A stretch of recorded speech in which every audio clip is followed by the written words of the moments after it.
Antimage and Isekai LitRPG Adventure, Ends of Magic Book 1, audiobook by Kevin. Chapter 1. View from on high. Nathan stood thousands of feet above the ground, thin air supporting his bare feet. The sky below him was still clouded with dust, though Badad had cleared enough of it that he could see the city of Giants Rest spread out beneath him. He was directly above the ruins of the Ascendant Academy. The building had been closer in size to a mountain than a piece of architecture, but no longer. Now it was a mound of gray rubble adorned with occasional fizzing sparks of the decorative magic that had once graced the heart and soul of Giants Rest. I shouldn't be surprised it collapsed. Badad killed the ancient giant that powered the academy, then I threw his black hole spell into the center, and finally he tried to kill me with a divine artifact, with the academy as the backstop. It looked like the building had mostly collapsed downwards. The zone of absolute destruction was relatively small, though a few larger stones had blazed trails of destruction as they rolled out into the city. The detonation of the shielding enchantment had done more damage, blowing out windows and crumpling smaller buildings halfway to the city walls. More worrying were the giant stone statues rampaging through the streets. Nathan's enhanced vision picked out flashes of light as a trio of mages volleyed fireballs against a 20-foot-tall stone statue sprinting towards them. The golem pirouetted between the spells, and even the ones that struck home did no more than stagger it. Then the animated statue reached the mages, and the splashes of blood were visible from here. I think that probably started when I broke the control spell on the dungeon core. Everywhere Nathan looked, there was chaos. There couldn't be more than a couple dozen statues loose in the city, but they rampaged freely. Their sudden appearance, combined with the destruction of the Ascendant Academy, had panicked the mages of the city badly enough that there was no sign of organized resistance. That was especially true since those expected to coordinate the resistance had been inside of the academy. Another golem dug itself out of the rubble far below and raced into the city, seemingly eager to join the destruction. Nathan was unsure what to do next. He had come to Giants Rest to topple the academy. By the look of the rubble, that was all that remained. He'd accomplished his ambition. But now what? What Badad said was important. I need to leave this continent, get involved with the questers. But reading deeper into his words, was Davrar created for the questers as a game? Am I inside some kind of game world right now? Nathan's mind swirled. He wanted nothing more than to sprint back to Housemint, take a nap, and figure out what to do next. But looking down on the unfolding catastrophe below, he couldn't just wash his hands of Giants Rest. Do I have a responsibility to these people? The city was built around roads that radiated out from what remained of the Ascendant Academy like the spokes of a wheel, the areas in between a mix of grand villas, prosperous urban neighborhoods, and packed tenements. The golems were being indiscriminate in their destruction, and Nathan's eyes narrowed as he saw a golem burst through a tall wall and enter into a packed maze of workshops and residences. He'd been in that very spot not long ago, when he and Feline had snuck into the Chaka's estate to sow discord by assassinating Nal Dho Chakas and framing the nails. But the golem wasn't rampaging through the estate or the parkland around it. It was in the industrial part of the complex, where thousands of slaves lived and worked to make manufactured goods. I came to Giants Rest to cast down the academy, to break Giants Rest's power. It's not on me to save everybody and make something new from the rubble, but I can't just leave when there's such a clear way for me to save lives. Nathan stopped spending stamina to hold himself up and fell out of the sky. He aimed himself towards the golem who'd attracted his attention inside the Chaka's estate. At this point, he was practiced enough with airwalk to guide himself precisely through a freefall, using an occasional sideways push. The wind of his descent against sensitive skin reminded him of another issue. I also need new pants. Badud's last spell wasn't any kinder to my clothes than it was to the academy. The golem smashed its way into a workshop, and moments later the building collapsed inwards, hiding it from Nathan's view. He slowed down, waiting for his enemy to re-emerge so he could strike. Fast or slow, the rubble shifted before the golem pulled its way free, head rotating mechanically to search for its next target. It locked onto a building across the street, and Nathan caught a glimpse of somebody slamming shutters closed to avoid its gaze. The golem tensed to pounce. Fast. Nathan stopped, slowing himself down, letting gravity take hold as he flipped around for the last 100 feet of the descent. He impacted the golem with both feet, hitting it in the upper back with knees bent. Nathan's legs protested at the force of the impact, but his recent level-ups had improved the strength of all of his class skills. That included unarmored resilience, which toughened his body when he wasn't wearing armor, and I'm not wearing much of anything right now. His recent level-ups had also improved anti-magic momentum, and the spellwork in the golem fractured as Nathan's strike smashed it to the ground. But that wasn't enough to finish off the magical killing machine. It pushed itself back up, uncaring of Nathan's weight on its back. He slid down the stone torso, wrapping his legs around its chest and yanking back on the golem's neck, even as his anti-magic tore at the wizardry inside the golem. The golem stopped trying to get back up, instead reaching back towards Nathan with smooth precision. Then its limbs jerked as the damage he'd already done made some enchantments misfire. Nathan leapt away from the golem to evade its grasp, happy to gain some distance now that it was focused on him. He'd gained a lot of power in the last few fights, and it would only take seconds longer for his anti-magic to cut the golem off from power, draining and sealing its artificial mana pool. The golem lunged once again, but Nathan dodged the strike easily. He kept the distance open until the stone statue slowed and froze mid-leap, toppling to the dirt street with a thud. Spellslayer has leveled to 379. You have slain the last remnant of an ancient giant. Void of Magic has leveled to 517. You have destroyed a rogue golem. Nathan walked over and poked the golem with his toe, then turned to the building that had attracted the golem's attention. "Hey, anybody there?" There was no answer, but Nathan walked closer and reached out with his magical senses. There were several enchantments in the building, most feeling half completed, but Nathan had broken thousands of slave collars in the last few months. There was another one just inside, attached to somebody hiding just below the window. Breaking that enchantment was automatic at this point, and once that was done, Nathan knocked politely on the door. "You wouldn't happen to have any spare pants, would you?" There was a moment of scrambling before the door opened to reveal a short, older man with crude spectacles. He gaped at Nathan before rushing back into the building and leaving the door open. Nathan stepped inside and looked around, surprised by how well-maintained the space was. The house was tight and crude, with faded wood and rickety furniture, but everything was polished and clean.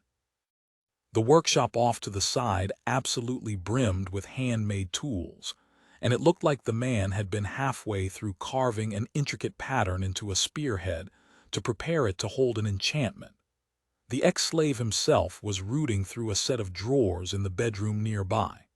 After a few seconds, he found what he was looking for, turning with a set of baggy pants. He looked Nathan up and down, measuring his own 5-foot frame against Nathan's 6.5. Deft fingers undid the drawstring around the waist, then held them out. Nathan sighed as he took the clothes, sliding them on with a nod of thanks. They were still tight around the waist and only reached partway down his shins, but at least now he wouldn't be flashing everybody. "I'm going to protect this area from golems and mages and free every slave here. Can you start organizing people somewhere in the open so I can break the control magic? I want some kind of local leadership set up." The man's face furrowed, and he felt at the metal and leather collar around his neck for a moment in confusion.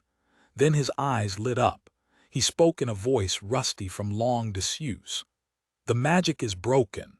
He coughed a few times and rushed to his tools, reaching for a pair of shears and working them under the collar.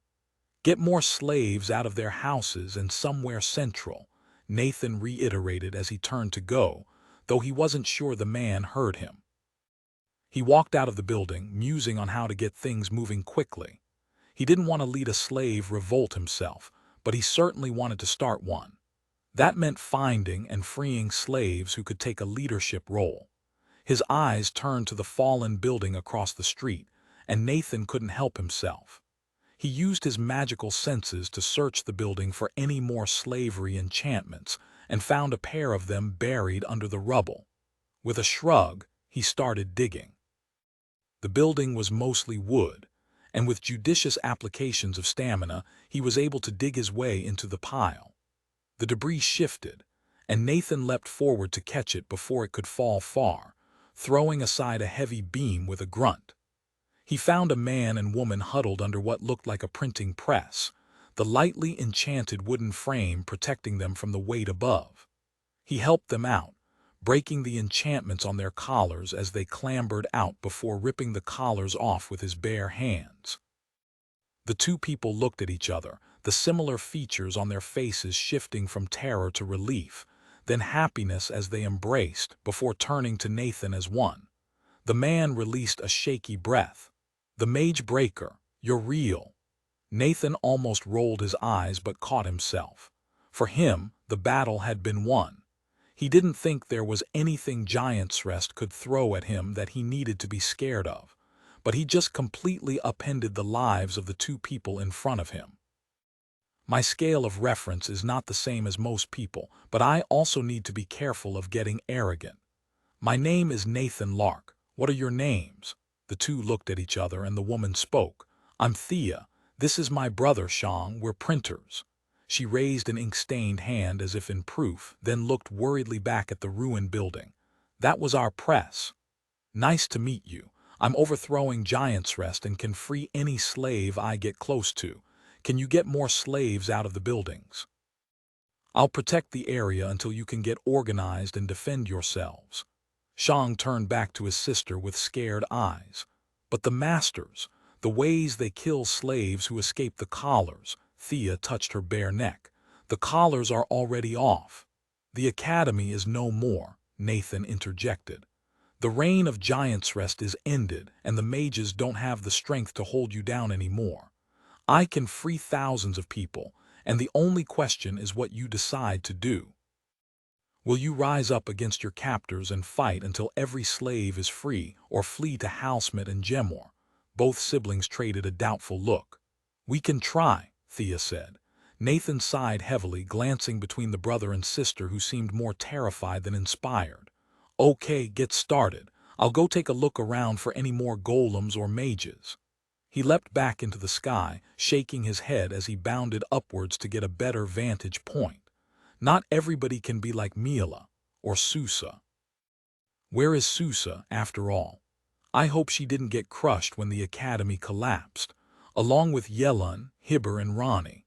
I didn't expect the academy to collapse, but I also didn't expect Badad to pull out such destructive spells.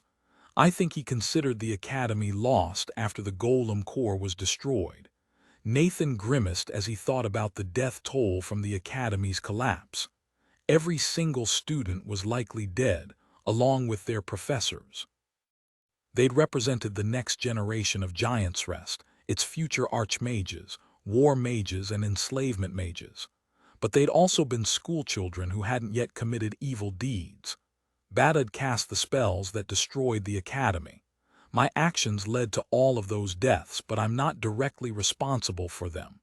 He closed his eyes for a moment, reflecting on the thought. He hadn't destroyed the academy, and if he'd had the choice to vaporize it, he would have looked for another way. That was precisely why he hadn't taught Stella any nuclear insights. But he had freed the enslaved magical intelligence at the heart of the academy, and that had led directly to its destruction. Now rogue golems were killing people throughout the city. But that wasn't his fault.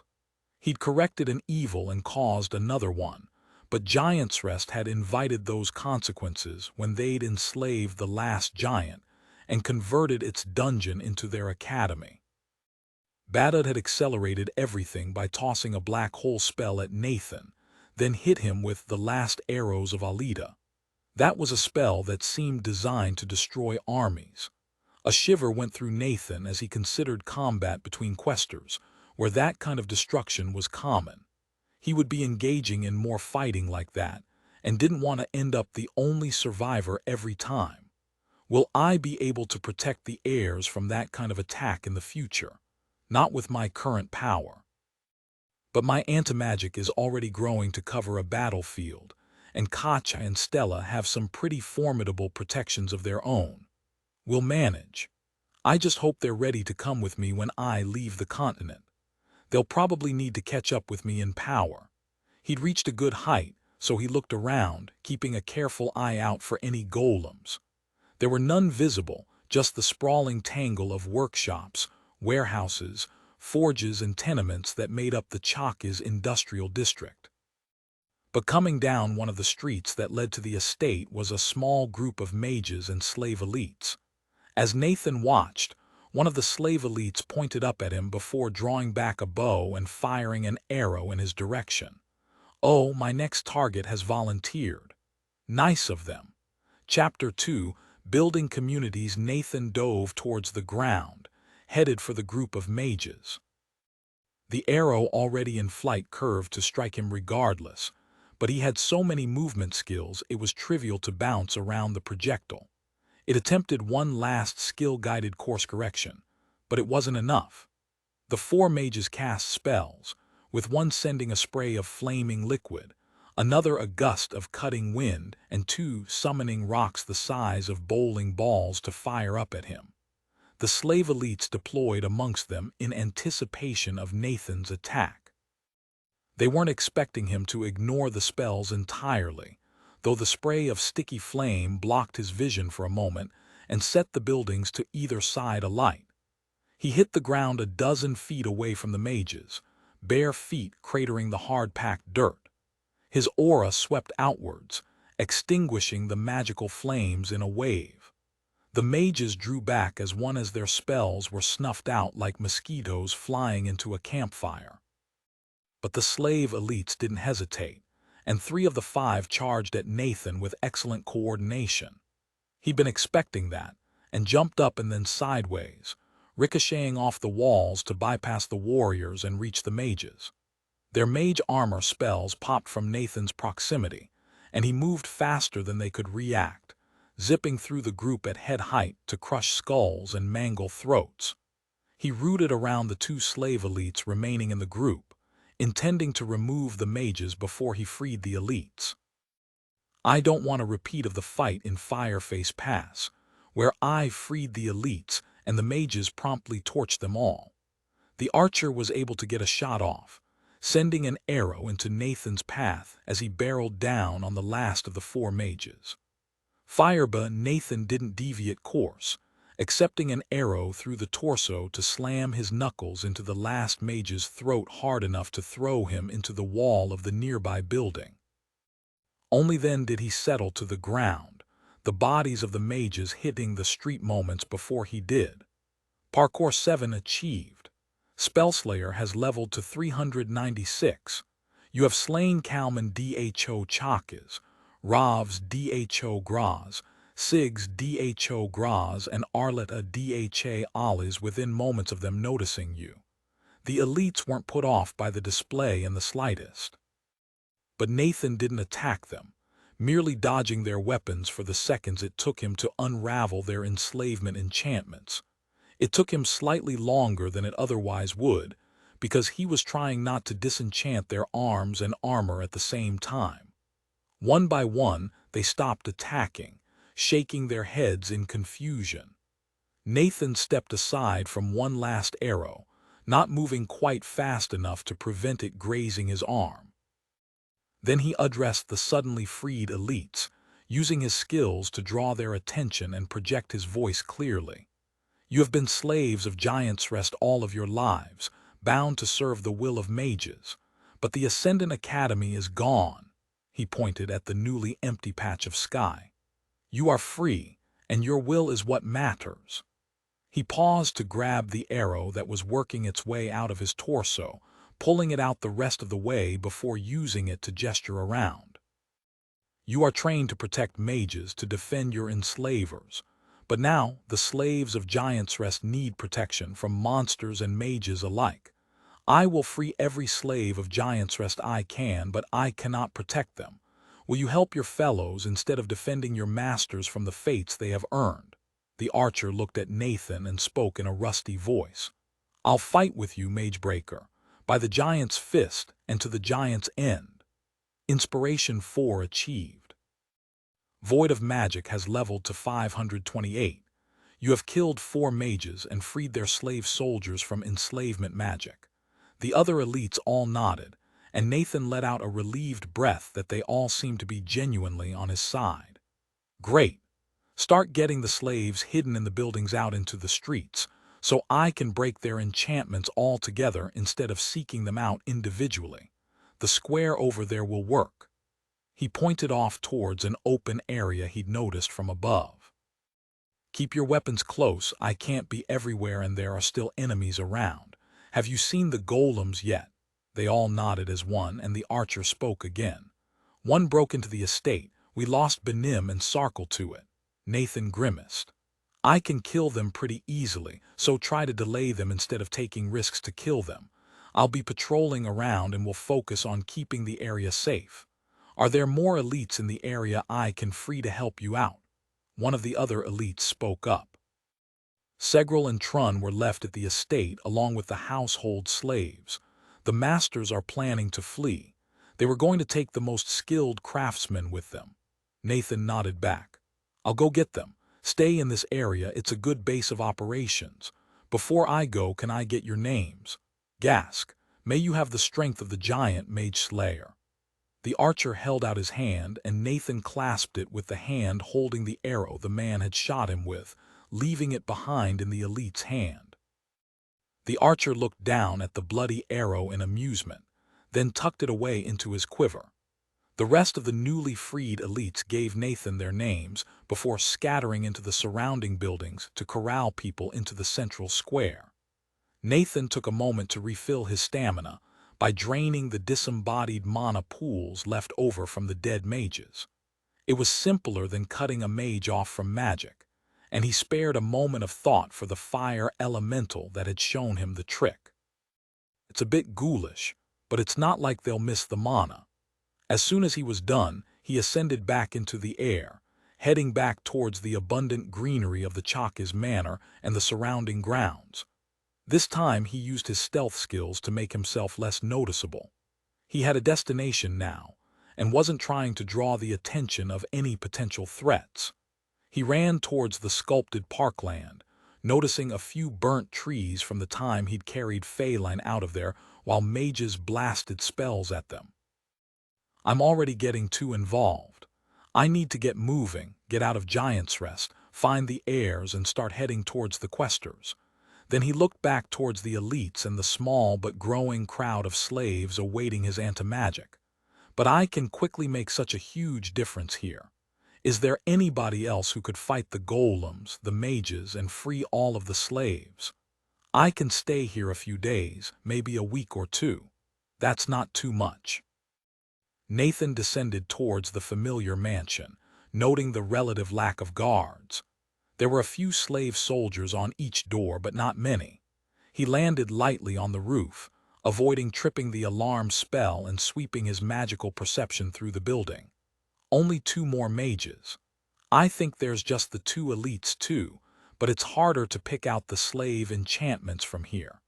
The magical lock on a window wilted before him, and Nathan entered the mansion for the second time. He padded quickly through empty hallways, prioritizing speed over stealth as he beelined towards the mages. He peeked around a corner to find 2 enslavement mages emptying a vault that had been hidden beneath a rug on the ground floor, pulling dimensional storage pouches from the recessed nook and squabbling over them as 2 slave elites looked on. "No, by the giant's will, the enchantment materials are mine. "You can have the alchemy ingredients," said the woman, grabbing at a bag a heavy-set man was holding. He protested with a whiny voice. "But neither of us are alchemists. You can take the second and third food storage. That should be enough for a long time." They both bore a strong family resemblance to the late Nal Dho Chakis. "Food. That's something we're going to need." Nathan stepped out from hiding, unraveling the slavery enchantments on the two elites and settling cloaks of anti-magic over the mages, careful not to disrupt the magic on the dimensional pouches they held.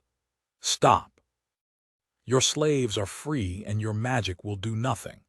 Tell me about the forces inside the city," Nathan said, making his voice loud and intimidating as he popped their mage armors with tendrils of anti-magic. The two mages spun towards him, attempting to cast spells that achieved precisely nothing. Then they gaped at him, seemingly unable to process the changed circumstances. The stretched moment ended when one of the elites drew a blade and stabbed both mages through the heart in quick, economical movements. They fell quickly, only a small amount of blood staining their robes.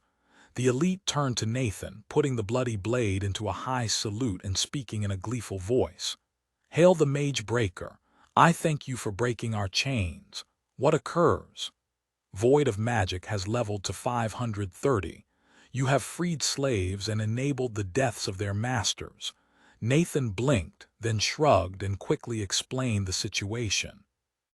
It wasn't like he could get upset about the freed slaves killing their masters the moment they had a chance, and he could probably get better intelligence from the elites than the mages. He spent a few minutes running around the estate to free the remaining slave soldiers and household slaves, before sending them to join the others carrying everything useful from the house. As he moved on, Nathan once more considered what he was doing. Following up on Badad's warning was more important than saving people here, but it was also less certain. In about 10 minutes of effort, he'd freed a few dozen people and claimed a large amount of wealth and supplies for the new community of freed slaves. He could do an enormous amount of good here in Giant's Rest, very quickly. But would it all come to naught if Badad fulfilled his promise to start the ending of history? "I can't stay here indefinitely. My priority needs to be making them self-sufficient, able to operate without me. That means putting them in touch with Halsmith. I could probably run there in half a day, but I don't think I can leave them alone that long right now. A mage or golem would come along and wipe them out. But somebody will have noticed the fact that the academy's gone and will come to check it out. I just need to be on the lookout for them and hope they have message." Though I wouldn't be surprised if the heirs see it and beeline straight here. He wondered if this was a similar problem that questers faced, being pulled in a dozen directions, and trying to help without making a society dependent on them. I think Badad did a better job than Brox at building a functioning society, though he was pretty quick to burn it all down once I broke his control of the dungeon. The next few hours were a blur of activity. Nathan tried to spend every moment aloft, keeping watch for wandering golems or mages who tried to investigate or attack. The city seemed to be calming, with the population hunkering down and the golems starting to move more methodically. "Spellslayer has leveled to 401. You have slain the last remnant of an ancient giant. Void of Magic has leveled to 535. You have destroyed a rogue golem." He made frequent runs back to the central square to free batches of slaves. His expanded aura easily encompassed a crowd and excised the slavery enchantments of hundreds of people in moments. They kept asking him for instructions, but Nathan steadfastly refused to tell the freed slaves what to do, making them figure it out themselves. That serves two purposes. It makes them less dependent on me, and it also gives me more time to keep watch. If I get too involved now, I won't be able to leave as easily later. He picked a few nearby buildings and rotated between them, trying to reduce the stamina drain by not spending all of his time aloft.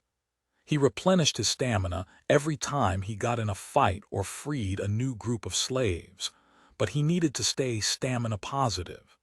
He descended back to where he'd seen Gask organizing a barricade, greeting the bow-wielding elite before quickly quizzing him about the city.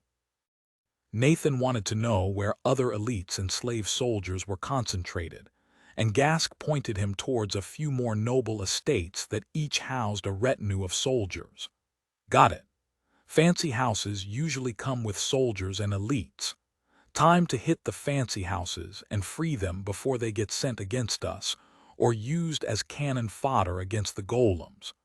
Once we have the manpower, we can spread out and free the civilians in the surrounding areas. Nathan embarked on a series of surgical strikes to the mansions of the city, each of them housed on their own small stretch of parkland. Half of the estates were already abandoned, with signs of rapid evacuation, but the others contained hunkered mages and their slaves, and Nathan snuck into each quickly to scope them out. He didn't kill the mages out of hand, but they usually attacked him the moment he revealed himself. In those cases, he cut them down without remorse. High-tier disguise too achieved. None of the fights were especially hard. The mages couldn't threaten Nathan, and the hardest challenge was killing the mages without them catching their own slaves in the crossfire. The golems he fought were harder to kill and could actually hurt Nathan, but they couldn't catch him. He spent focus freely to outmaneuver the big statues, the discount from Mental Vault meaning he didn't have to be nearly as careful with the resource. Mental Vault 2 achieved. Void of Magic has leveled to 548. You have killed 7 mages and freed their slaves. Spellslayer has leveled to 421. You have slain the mages Rojif Dho Sods, Gdha Sods, Toddle Dho Quam, Todril Dho Quam, Silen Dho Quam, Sazar Dho Ruthai, and Shia Dha Ruthai. Through his magical senses, Nathan could feel mages in many of the more humble buildings all over the city, but they all seemed to be weaker mages trying to avoid attention. A few times he went inside to free groups of household slaves, but each time the mages stayed hidden and out of the way. He thought about hunting them down, but a memory of a handmade quilt on a bed flashed in his mind, and he turned away each time. I don't know what to do about them, but I'm not going to go on a murder spree. Besides, we're not at the stage of clearing the city house just yet. Now, nightfall was approaching, and Nathan was considering how to safeguard the enclave overnight. He wouldn't be able to see any attackers coming, and his first warning might be the sound of fighting. I should also consider getting some sleep. I was busy murdering archmages last night, and I spent the nights before that exploring the academy. I can go for a while without sleep, but I've been leaning on that pretty hard already, and I'm starting to feel the strain. Then, a series of explosions from one of the exterior gates of Giant's Rest caught his attention. There'd been explosions before, usually from mages fighting golems, though Nathan was convinced a few of them had been from mages using the chaos as an opportunity to settle old grudges. But these detonations were different. For one thing, they seemed to be coming from outside the city, as if somebody was trying to blast their way in. For another, they weren't the simple blasts of standard fireballs. Each explosion carried a crackling undertone of lightning that made Nathan smile. The heirs. That didn't take long. Chapter 3, Long-awaited reunions. Nathan sped towards the sounds of destructive magic, bounding through the air in a straight line as he soared over houses. A golem below looked up, but Nathan was gone before it could react. The outer walls of Giant's Rest are no joke. I hope I get there in time to help. The gate he was headed to was nearly a mile away, and even at Nathan's top speed, it would still take him over a minute to get there. All he could do was watch the towers to either side of the gate and hope the heirs could handle themselves. Each of the towers was enchanted with archmage-level magic that could destroy armies, and if there were any defenders left, they would be rushing to activate the enchantments. The leftmost tower sparked and activated, sending a torrent of lightning into the farmland that surrounded the city.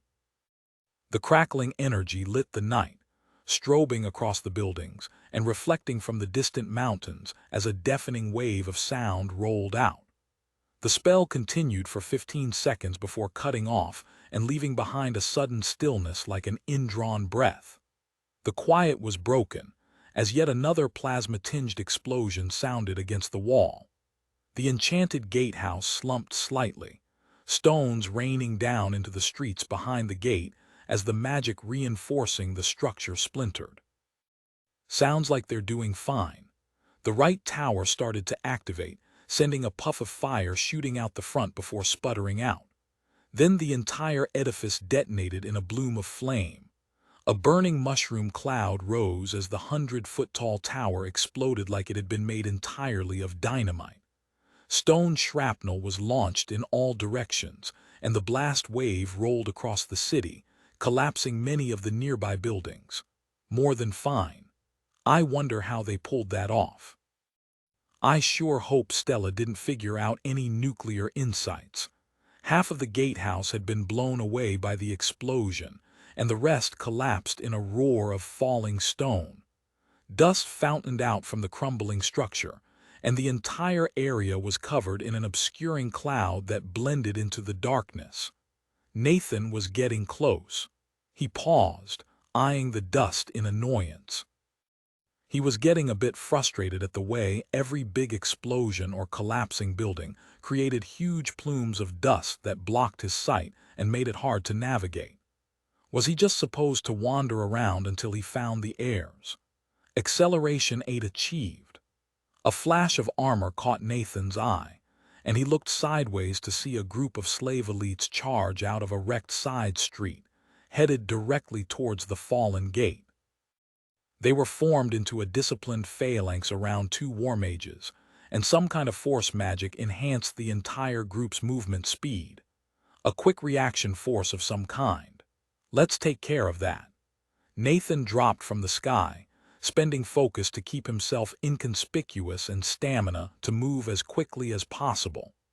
The group entered the cloud of billowing dust, but he tracked the mages with his magical senses and closed in on them like a missile. Nathan impacted them like a rock from a catapult, pulping one of the mages underfoot and cracking the cobbles of the street below. Visibility Control 2 achieved. The other mage reacted nearly instantly with a flare of dimensional magic. Blink, but Nathan knew that spell, and his aura was already extended towards the man. He'd learned how to destructively interfere with spellcasting, and the spell triggered in a flare of unbalanced energies. The mage vanished in a pop of light, but instead of rematerializing in his target spot, he ended up evenly spread across 50 feet of the street. That's a new one. Gross. Spellslayer has leveled to 437. You have slain the mages Bragdon Dho Maz and Tun Dho Nyan from stealth and surprise. The elites also reacted quickly, and Nathan dodged 3 attacks before getting smashed in the back by a warhammer. He healed the broken spine in an instant and turned the tumble into a leap, getting out of easy reach and gaining a moment of calm. He spread his aura out and clenched his fist, crushing 24 slavery enchantments at once without letting any of the failsafes trigger. High-tier aura manipulation 7 achieved. Then Nathan winced and pulled out the various darts and throwing knives they'd hit him with in the meantime. One of them had bounced off his forehead, but most of the rest had sunk into his torso. They were all poisoned. What a fascinating cocktail of toxins. Whoever led this group liked their alchemy. Void of Magic has leveled to 562. You have easily wiped out an elite Giant's Rest quick reaction force. Nathan looked down at the confused elites, summoning the right words. He discovered the key to waking the slave elites from their confusion back in Housemint, and had only refined it since. He could feel his inspiration skill quivering inside of him, eager to fulfill its purpose by giving these ex-slaves a new purpose. Inspiration may be my strongest skill. I can do a lot, but inspiring 100 people can do a lot more. As of this moment, you belong only to yourself." Nathan cried out, his voice loud and resonant. "To Giant's Rest you are weapons, tools to kill before you are discarded. You were born property, and have never had a choice in who you kill, in what you are." The elites were looking up at Nathan now, some awestruck, some angry. "That ends today," Nathan yelled back in their faces. "You are free, and you must decide what that means. You can kill slavers and protect towns, start a family, or run a bakery. Your dreams are yours. You merely need to reach out and take them. Find your dream and chase it with all of your newfound freedom." He was answered with a roar of affirmation, most of the elites looking up at him with the expressions of men given hope for the first time. Inspiration 5 achieved. Nathan inhaled to keep speaking and almost choked on the dust, coughing for a few seconds before turning an angry glare at the cloud. He cleared his throat and yelled as loud as he could towards the gate. "Stella, clear the dust, please." His voice boomed as if he'd used concert speakers. Mid-tier battle cry 9 achieved. There was a faint laugh that Nathan could barely pick out with his enhanced perception. Then the wind grew stronger until it was a gale. The dust cloud cleared in an instant, and Nathan looked up at the fallen gate and smiled. 4 figures stood there, silhouetted by the scattered fires lit by the giant explosion. Arl floated just above the ground, clad in braided metal armor that wouldn't have looked out of place in a science fiction movie. He wielded a quester's light-drinking sword in one hand and a greatsword that buzzed with energy in the other. Kache stood firmly next to him, the armored wolfman radiating an angelic golden aura that lit the broken stone he stood on in warm tones. His hammer glowed as if fresh from the forge, and his shield had been inscribed with curving glyphs that hummed with divine power. Behind them was Sarah, dressed in dark leather that helped her brown skin blend into the night. Her eyes were constantly moving, scanning over Nathan quickly before flicking to the streets and the roofs to look for threats. Bandoliers crisscrossed her chest, carrying cartridges for the rifle and supporting revolvers on each hip. The last member of the heirs was off to the side, standing on her own. Stella's eyes shone with blue lightning, and more dripped from her hands and arced out from her skin, as if she'd become a Tesla coil. Her braid of red hair swung lazily behind her, and over each of her shoulders sat tubes of contained light that pivoted around to follow her gaze. I guess she figured out how to make the laser spell mobile. Several of the freed elites saw Stella's magic and hissed, readying weapons for combat against a mage. But they looked back in confusion when Nathan laughed long and loud, his amusement rumbling out over the ruined gate and nearby neighborhoods. He jogged towards the heirs, speaking to the elites over his shoulder. "They're not foes. Decide what you want to do next. I can guide you to the other freed slaves of Giant's Rest, or you can go to Housemint." He turned his attention forward and saw the heirs regarding him with smiles on their faces. He dropped to the rubble, striding forward with his arms held wide. "Welcome to Giant's Rest. Glad you could make it," Sarah responded in an acerbic tone, her smile betraying the sarcasm. "City looked nicer a few days ago. You must have truly woken the giant, then killed it." Nathan couldn't help but smirk. "You don't know how right you are." Arl was next, giving Nathan a salute with Brox's sword as strands of metal crawled down his neck to reveal his face. His features were nearly identical to Sarah's, and he looked Nathan up and down before clicking his tongue.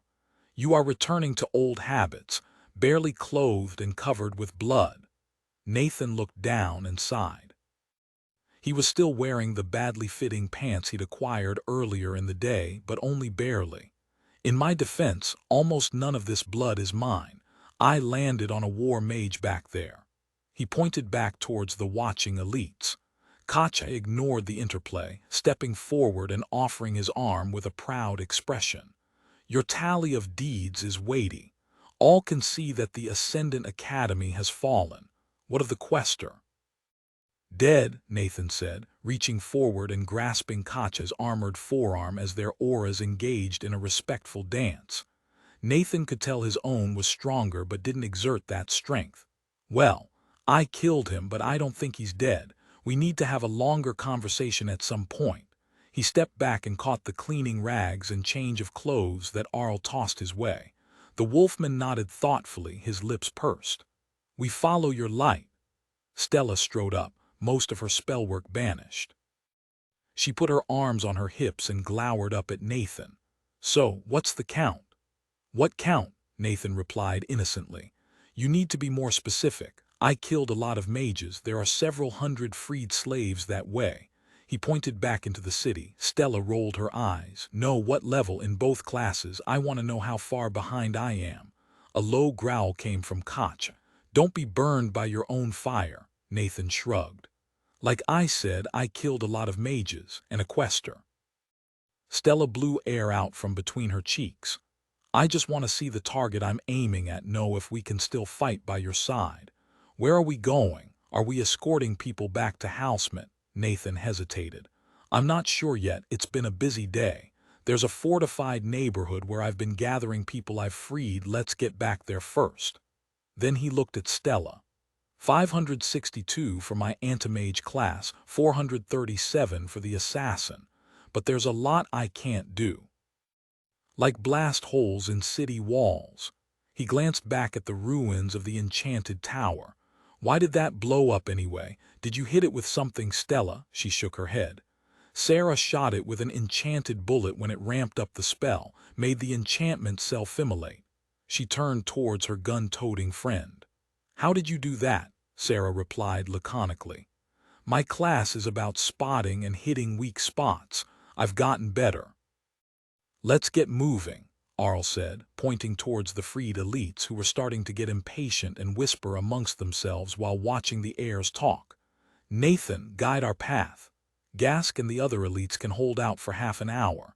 I can take the time to guide everybody back. Right. He strode forward onto thin air, calling out to the watching fighters.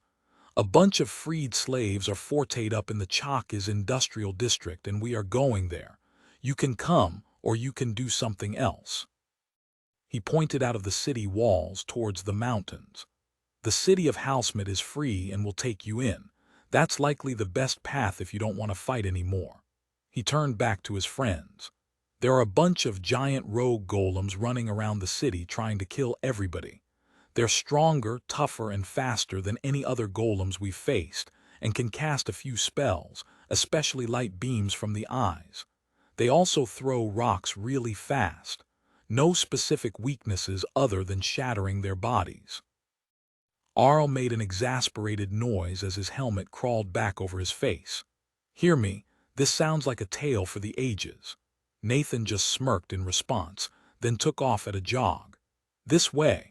He looked back to see that about 3/4 of the elites were following, the rest split between scattering out into the city and leaving through the giant hole in the walls.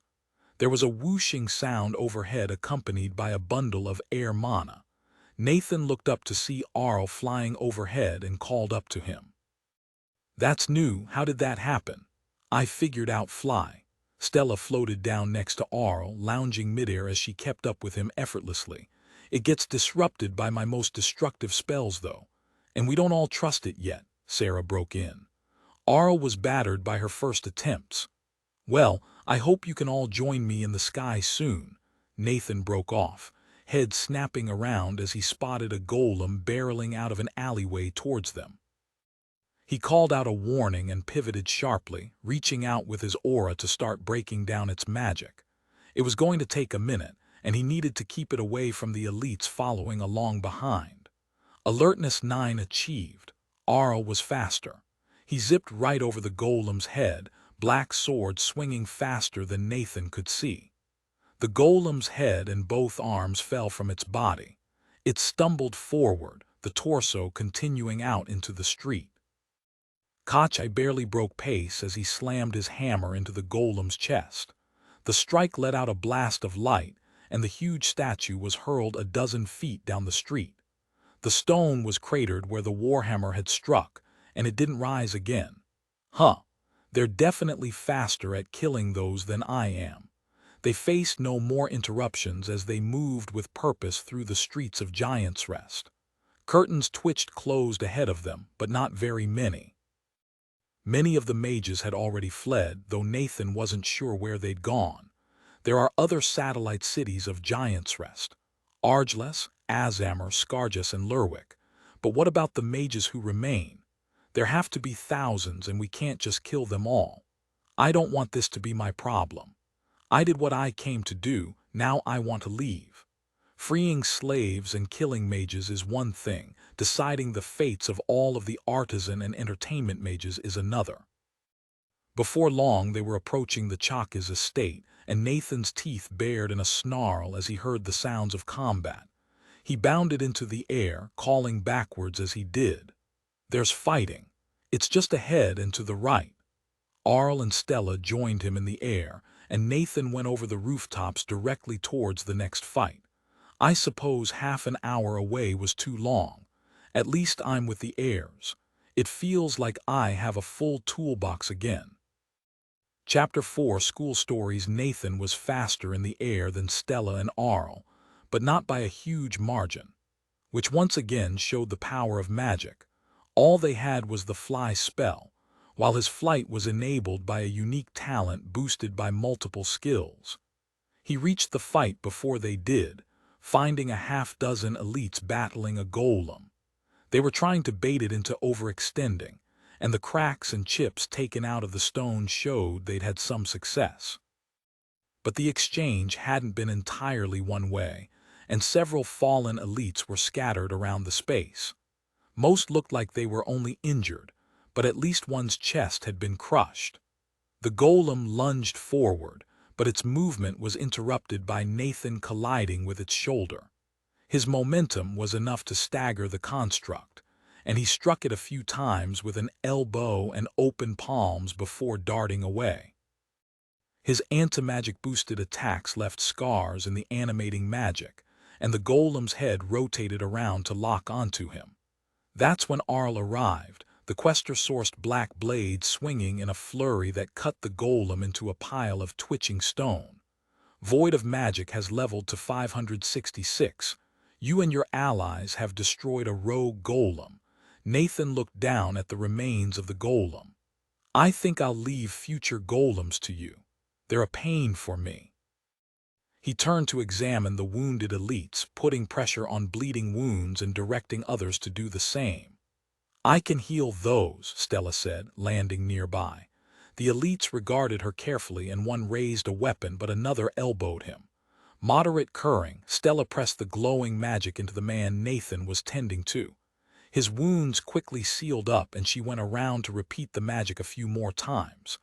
I forgot she could do that. Well, not forgot, just not top of mind. Kachai's a better healer. A minute later, Kachai rounded the corner behind at a dead sprint, followed by the formation of elites from the gates. He skidded to a halt, eyes taking in the wounded before he spoke a quick benediction. By the strength of my faith, they shall be healed. His aura expanded to fill the space, pumping healing energy into every wound, no matter how small. Nathan retracted his own aura to avoid interfering with the process, as every elite was healed to perfect health in moments. That left Kachai standing over the body of the elite with the crushed chest. The man's wounds hadn't healed, and the wolfman stared down with deep concentration. He cast aside his hammer and shield, which clanged against the cobbles. Then he knelt before the dead man, interlacing his fingers and holding them over the corpse's torso. Stella sidled up to Nathan and cast a quick hush spell that just encompassed the two of them. He reached 243, Shield of Hope. She waved the spell aside. Nathan nodded, watching Kachai as he bowed his head and closed his eyes, seeming to pray over the dead elite. This wasn't something he'd seen his friend do before. Did it have something to do with his new class, demanding he pay respect to the dead? Then Kachai started intoning a prayer, his voice resonating with the world in the way it did when he used his divinity to its fullest extent.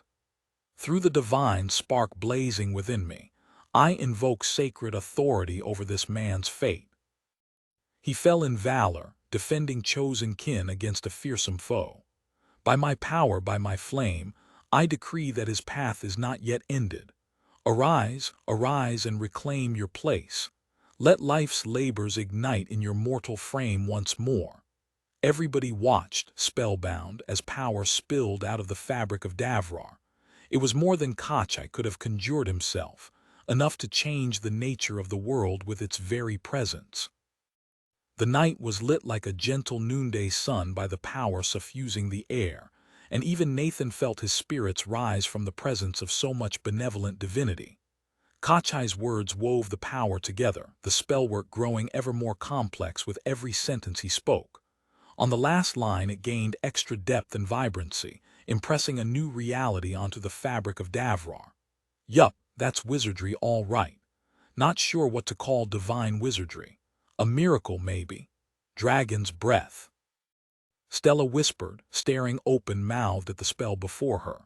She and Nathan both watched, entranced, as the magic sunk into the body of the dead elite. Kachai trembled as if holding up an enormous weight with his clasped hands. The elite awoke with a gasp, the mortal wound vanishing as if it had never existed.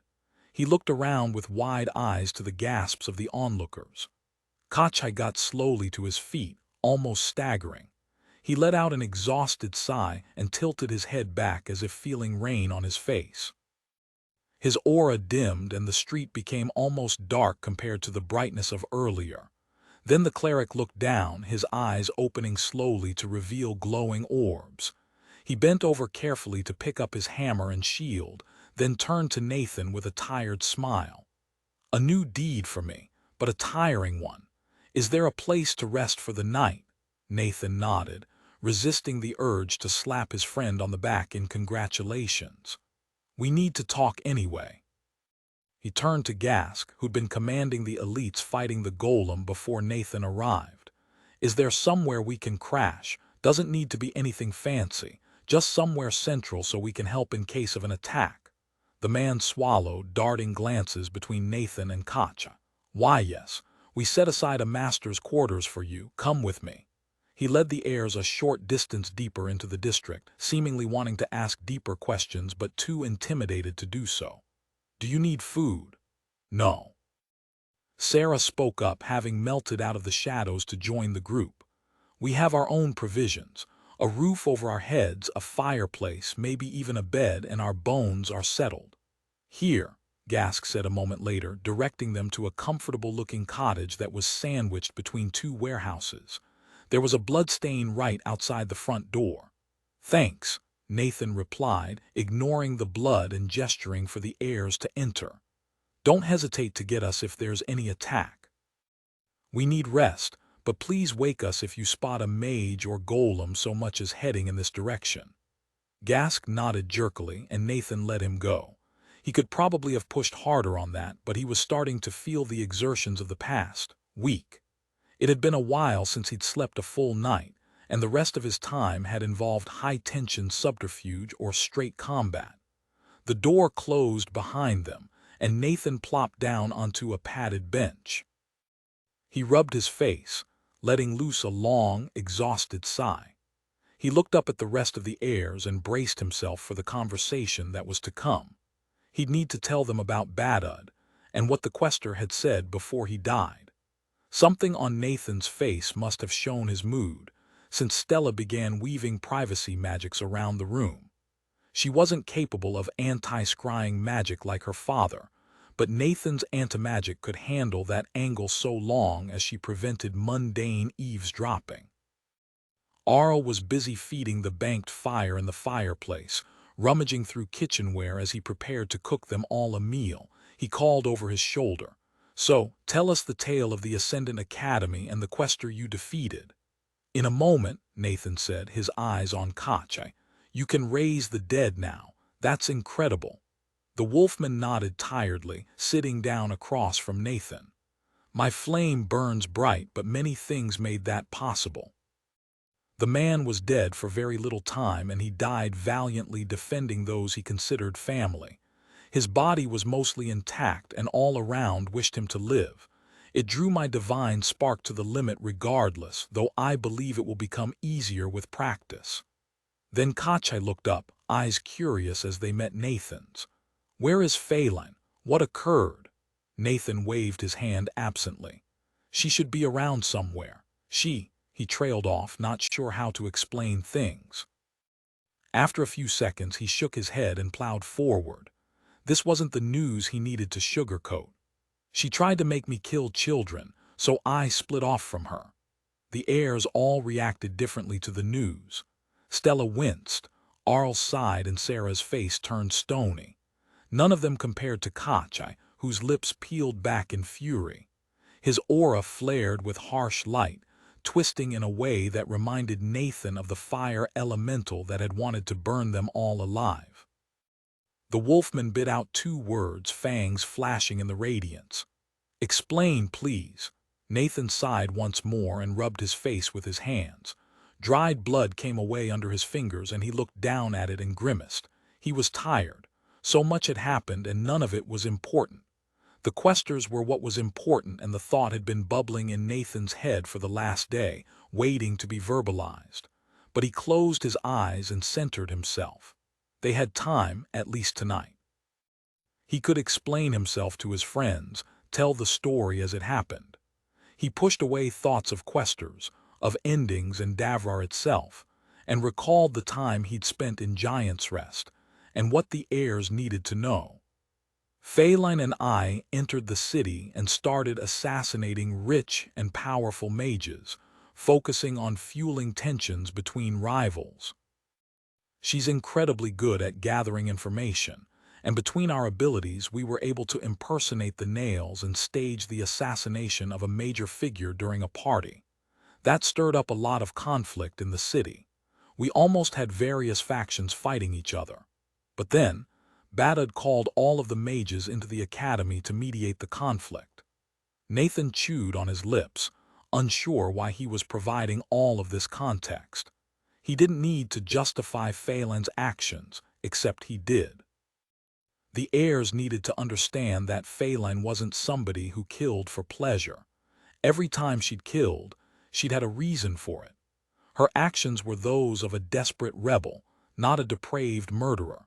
She and I disagree about what is justified in fighting Giant's Rest. But how many students died in the academy's collapse? We needed to interrupt the gathering to prevent the mages from comparing stories and scouring the city for us. Phelan said it was suicide to go into the academy, so she took me to the mansion of Archmage Jurger Dho. She didn't tell me what we were there for, but I assumed it was to take something precious, or maybe retrieve a powerful weapon. Instead, she took me to the nursery. The heirs kept silent, listening attentively while Nathan told his story. Arl was still preparing food, but he was taking pains to keep quiet. Kachai was laser-focused on Nathan's words, with the mien of an interrogator listening for a key detail. Nathan continued. "She wanted me to kill the Archmage's children because it would interrupt the summit and probably make him lash out blindly. She said it was necessary and they were all going to become mages anyway. When I refused, she tried to use social skills to convince me to do it, then tried to do it herself." He shrugged. "I stopped her, relocked the door and left. Without her, I didn't know what to do, so I went into the academy." Kachai waited to see if Nathan was going to keep talking, mulling over what had been said. His expression relaxed fractionally, though his eyes retained a fierce light. Then no evil deeds were done. No innocents were murdered. The Wolfolk's gaze intensified as Nathan paused. Most of the people we killed were mages directly involved in slavery. Archmage Jurger Dho's son Rodril was just 18 or 19, but he was an asshole and did attack us first, even if Phelan baited him into it. "No," Nathan replied. "We killed only mages who were directly involved in slavery or attacked us." With a nod, Kachai relaxed. "Then I will not swear an oath of judgment upon her. But I will tell my mother, for she has suspected Phelan of many evils committed inside the walls of Giant's Rest." I expect she will demand an explanation under the aegis of her own magic. Kache eyed Nathan carefully. Do you object to this? Honestly, no. We have more important things to talk about, Nathan said tiredly. Stella could restrain herself no longer and interrupted. Like the academy, how did you get inside? How did you bring it down? The closer he got to describing Badud's words, the more exhausted Nathan got. It was like his body was trying to give him an excuse to give his friends another night of hope, another night without confronting what Nathan suspected about Davrar. But he forged onwards, answering Stella's question directly. I developed my assassin class, picked up several stealth and disguise skills. I don't have any more social skills past inspiration. He looked around, raising an eyebrow to invite commentary. They didn't beyond some impressed nods, so Nathan continued. I disguised myself as a student to blend in, and made friends to learn things about the academy. There was a lot to learn. Stella looked like she wanted to interrupt but shook her head and gestured for Nathan to keep going. The Ascendant Academy was actually a giant dungeon called the Grave of All Giants that had been tamed by the questers after the ending of Elements, when they founded Giant's Rest. The dungeon tracked every person inside of its walls, and only opened doors for those allowed to be there. That's why it's never been infiltrated by assassins. It also had a force of golems to kill those who don't belong, the same kind as the two you fought so far in the city. They're smarter and more advanced than what Giant's Rest can make, and I think each one is some kind of tomb or housing for an individual giant's intelligence. That explains the notifications I got, Arl cut in, leaving the kitchen to claim a chair. But why are they rogue? Stella chuckled. It's as clear as flawless gems. Nathan destroyed whatever enchantment was keeping the dungeon tame. She cocked her head. But then did it destroy itself, or did Badud destroy the awakening dungeon to prevent it from attacking Giant's Rest? What a dungeon of fools! Kachai was aghast. To build your city around such a powerful dungeon when it could break free. Madness. He frowned and turned towards Nathan, opening his mouth to ask more questions about why Nathan had decided to unleash a dungeon on a city. Nathan cut him off. It wasn't so simple. I tracked down the core of the dungeon, but I thought it was a power source or control center for the academy that I could break to cause chaos. Only when I reached it did I realize it was intelligent. It was a person, Kachai, and they'd enslaved it with the most complex and comprehensive enchantment I'd ever seen. I freed it and tried to talk to it, but it was insane. It attacked me, even after I helped it against Badud. The wolfman's frown didn't go away, but he nodded, accepting Nathan's explanation. How long were you in the academy? Sarah asked. A while, Nathan said. I attended classes during the day and then explored at night. I was discovered by a couple lecturers and high-tier students but managed to kill them before the alarm was raised. That scared them when people started being killed inside the academy. Nathan chuckled darkly. A magical academy, rife with tension as people are murdered in the night. What a trope! The heirs looked at Nathan quizzically, but he waved it away. Eventually, I learned enough to be able to move freely through the academy. I developed my anti-magic quite a bit and started assassinating archmages. That was last night. Got 4 of them, then broke the enslavement magic on the core. Badud showed up and destroyed the core, then attacked me. He kept using bigger and bigger spells to try and kill me without caring about the damage to the academy. Nathan shook his head, remembering some of the spells Badud had been throwing around. Some of them were pretty potent, but he just kept escalating when I survived. I think the last one was some kind of divine artifact. The last arrows of Alita. It almost killed me, but it definitely killed the academy. Stella opened her mouth to interrupt again, but Nathan held up his hand to forestall her. He was almost to the critical point. Badud thought I was dead and I was able to get the jump on him. I couldn't cut him off from magic, but I certainly damaged his mana pool. Then I killed him. The heirs exhaled as one, as if they hadn't believed the quester was dead until Nathan had said it. But Nathan spoke into the silence, his head bowed. Before he died, he said that he would start the ending of history when he respawned. Thank you for listening to the story on KevinAudio.com Chapter 5 Challenging Conversations. It took a second for the heirs to parse what Nathan had just said, and they all went through the same progression of confusion, dawning comprehension, and horror. Arl was the first to break the silence. "What does that mean?"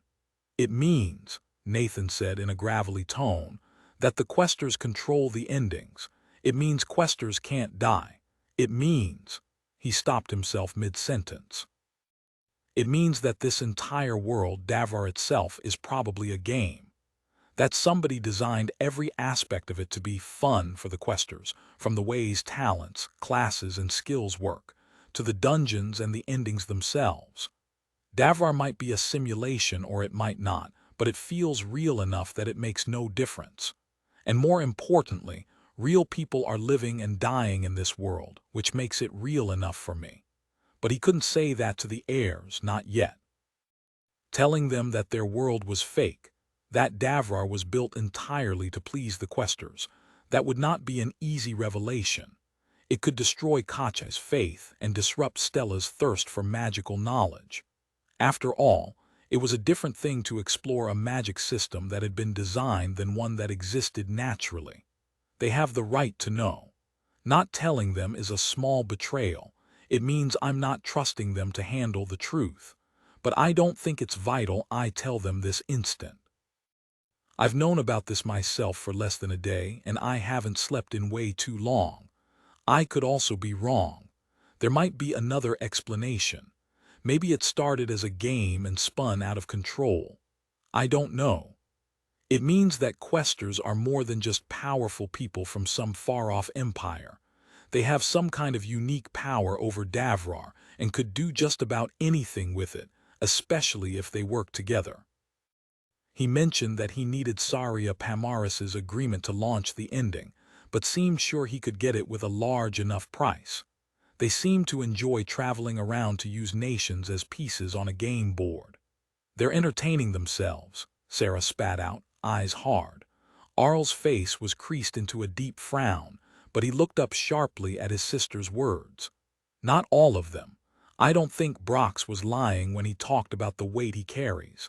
Some questers protect people from other questers. From the endings. Maybe they can speed the endings up but not slow them down." Stella spoke quietly. "But even Brox would sacrifice us all to the ending of history if he had reason." "If we believe Badud," Nathan cautioned. But he seemed certain. He also said he would bring the ending to this continent early. Not everywhere. So endings can happen on different continents at different times, and maybe that's what he bargained for. Maybe they moved it backwards somewhere else in exchange. "How long?" Kachai's voice was a deep rumble that cut through the conversation. He glared challengingly around at them all. "Giant's Rest has fallen. If we unite the continent, can we defeat this prophecy of death?" His burning eyes settled on Nathan. Did he speak of the nature of the ending? Nathan didn't need to reach into his mind palace to remember Badud's words. He'd burned them into his mind already and recited them easily. 100 years, 150, and then all of the horrors of history will awaken and scour the land clean. Have you even delved into the depths? Looked for the hidden fortresses in the sky? I anticipate watching joyfully on the day Gemor drowns in ancient magics and monsters beyond imagination. The heirs let out thoughtful noises. Kachai spoke quietly. "There is time, then." "The depths, fortresses in the sky," Sarah quoted, disquiet clear in her voice. "There is more unknown wilderness than anything else on our continent, all of it full of dungeons. North is the blasphemous blight with its own dungeons. Waking giants, 100 years is not enough. We don't know how far the southern desert reaches." "It's enough time to evacuate," Arl replied. "Abandon the continent, go somewhere else," Stella snorted. Or, she turned to look Nathan in the eyes, "We go after the questers, make them change the endings, or stop them entirely." Nathan smiled slightly. Yes, we swore to stop the endings. Now we know the questers are the key to that, and Brox told me where to find one. Saria Pamaris in Kahona, and we can take a ship from Litcliffe to get there. We should tell Sudriel and the council about all of this, then leave and try to address the problem at the root. At a bare minimum, find out if Saria sold us out. The heirs thought about that for a second before Kachai replied slowly. 100 years or more. That is a long time. We can stay here for a year, free the people of Giant's Rest and protect them until they can protect themselves. Arl shook his head. Our fires will dim in less time than that, 50, 60 years before we are too old. I'm already immune to aging. Between my knowledge, Stella's magic, and Kachai's divinity, we'll figure out a solution, Nathan said airily, brushing aside the problem of old age. But I don't want to stay here for a year. This may take 10 years or 100, but we don't know. Davrar is huge. He waved a hand vaguely upwards, encompassing the lands revealed by the night sky. If there are questers across all of it, then we may need to journey for 1,000 years to meet them all. The sooner we start dealing with the problem, the sooner we'll be able to answer these questions. The heirs rocked back, all somewhat stunned by Nathan's assertion that they'd all be ageless. Or maybe it was the scope of the task he'd laid out before them, the base assertion that if this took 1,000 years, they'd all buckle down and get it done. None of them had a quick response, so Nathan continued. But the point is, we don't know. I don't want to go out there and fall short by a year or a month because we spent that time here. Preventing the ending of history is far more important than trying to stabilize Giant's Rest. Furthermore, the other questers will respect our deeds because we did what Brox could not and toppled Giant's Rest. You did, Arl said with a roll of his eyes. Nathan conceded the point but kept going. If we wait a year, it will not be so fresh in their minds. We need to speak to the questers before the impact of that deed fades, or else they will ignore us. Brox was treating everybody like NPCs. Entertaining ones, sure, but he didn't really see us as people until the end when we forced him to. That's when he explained himself. Even then, I'm not sure he'd put a lot of weight on us. But surely, questers must remember such deeds across the ages. Kachai trailed off, then twisted his face in a grimace. No, my bones say that one such as Brox would forget the actions of others quickly. Sarah glanced at Stella, speaking bluntly. We'll likely meet Brox as an ally again. Will that smother your fire? I'll show him blasphemous destruction, Stella said sharply. Seeing fear and respect in his eyes will settle my bones. Sarah nodded hesitantly but didn't challenge the statement. She turned her attention back to Nathan. Then when do we leave? I'm fine with spending a few weeks here, but not more than a month. You all know that Giant's Rest will need adventurers for protection, and that's a never-ending task. We need to do what we can and then leave without getting stuck taking care of routine problems. Stella nodded along. How do we kill this problem as quickly as possible? Kachai clasped mailed hands together, the metal of his gauntlets creaking with the strength of his grip. Free all of the slaves. Kill all the archmages. Let the people here begin with fresh fuel, uncorrupted by the legacy of the Academy.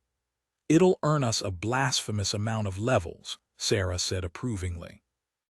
And grant us all some claim to the destruction of Giant's Rest.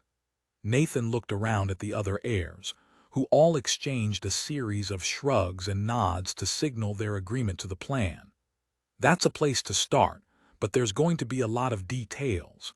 What do we do with all of the artisan mages who don't want to fight us? How do we organize the slaves? First, we should call in reinforcements so we can go hunt the archmages who fled, and people to handle everything else. Stella, can you message Egal? I want to get Oled out here to manage the newly freed elites, along with any adventurers who can come.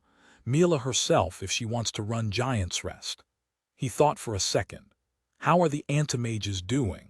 I'd love to get them out here to replace me for freeing slaves, but I don't know if they're ready for that.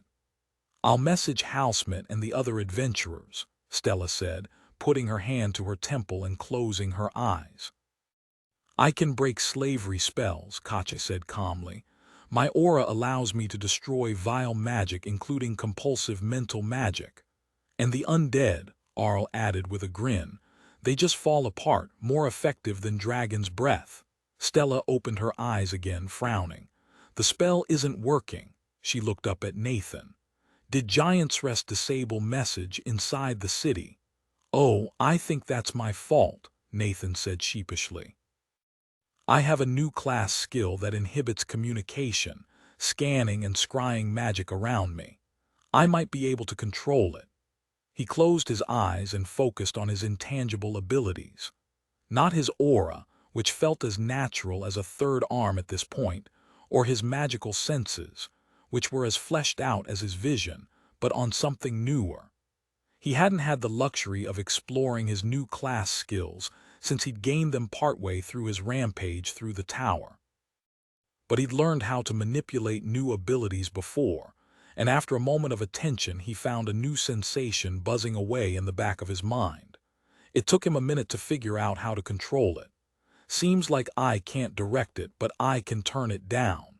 That's nice. It would be inconvenient to permanently jam Stella's messages. I should pay attention to that sense. It might tell me when somebody tries to cast message around me or tries to scry me. He dialed the ability all of the way down, then opened his eyes and looked back at Stella. Try now, she grunted. It works now. She hunched over, focused on the communication spell. Arl returned to the fireplace, squirting some oil into the heated pot before tossing in the ingredients he'd cut up earlier. The antimages are doing well. Raph is the highest level of them, but he fights like you. Takes too many risks. 2 on his team have died and he is covered in scars. Shai is smarter and has built herself a fine tally of missions without terrible risk. You're blinded by her light, Sarah said, mixing humor with scorn. She relies on her teammates for most things. She can fight well and is immune to magic, but has not learned to fight with her anti-magic. Arl shrugged. She wins all the same. Glad to hear it, Nathan said, recalling the intense young man and the flirtatious beauty. But what about Hedel and Sham? They stick to each other like stalkers of the same pack, Katja replied with an approving nod. Hedel has learned to imbue her anti-magic into weapons, and Sham has focused on curse-breaking and fine control of his anti-magic. A bit of tension released from Nathan, one he hadn't even realized was there. I'm just glad they're all alive. I worried they were going to get killed trying to follow in my footsteps. Hear me, Raph should be dead, Arl said with a disgruntled snort. But regeneration is a weighty talent, and he's survived wounds to kill a castle bear. His team killed a northern wyvern after it tore him in half. They should have waited for. They all fell silent as Stella opened her eyes again. The giant traders will be here just after dawn. The old hands and the oath of Chelin are coming, but not quickly. Egal said she'll speak to Mila tonight, and they'll send me a message with their plans until tomorrow. The red-headed mage sighed deeply. Now I should speak to my parents. Hear me, but I'm not going to mention the endings or leaving the continent. Not yet. That's a battle for another day. Nathan winced. If anything would derail their plans, it was Stella's parents. Well, not just them. All of his friends' parents were elite adventurers, and they'd spent their entire lives defending Gemor. They might not approve of their kids gallivanting off into the wider world on his word. There's Sudriel, too.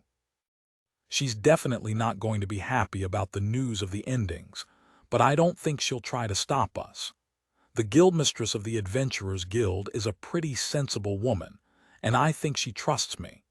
Besides, she doesn't really have the authority to directly command people, even if she's working to turn the Adventurers Guild into more of a military association. We have a chance at food and rest, Arl said, sprinkling seasoning into the pot he'd been working over. We should seize it while we can, then plan to blaze a path through Giant's Rest tomorrow. The giant traders can work with the freed elites to protect this area and provide message support, and we can range across the city to kill mages and free more people. There should be less chaos and more clearly defined targets. Nathan scrubbed a hand through his hair. I'm too tired to argue with that. We'll need to be ready if there are attacks in the night, but I need some rest. We are in good condition, Sarah said comfortingly. We can protect this area. We'll only wake you if there are mages we cannot handle. Kachai nodded decisively. You have accomplished a deed beyond prophecy's hold, but we are a team. Allow us to bear this weight. Is it really beyond prophecy's hold?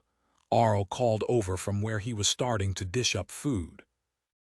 I recall Kia's prophecy saying that ruin will be brought to an ancient city by a mage beyond endings, and the outcome will determine when the ending of history begins. He shrugged. We've hit that target in the center. Badud, a mage beyond endings, brought ruin to Giant's Rest while trying to kill Nathan. Then he changed the date of the ending of history when he lost. Ha, bitter loser, Sarah said with a wry chuckle. It does suggest that he succeeded in convincing the other questers to start the ending early. Stella sat back up from casting message, shaking her head and looking around brightly. My parents didn't lecture me, they just asked me to be careful. Are the Guardians coming to aid us? Kachai said with a raised eyebrow.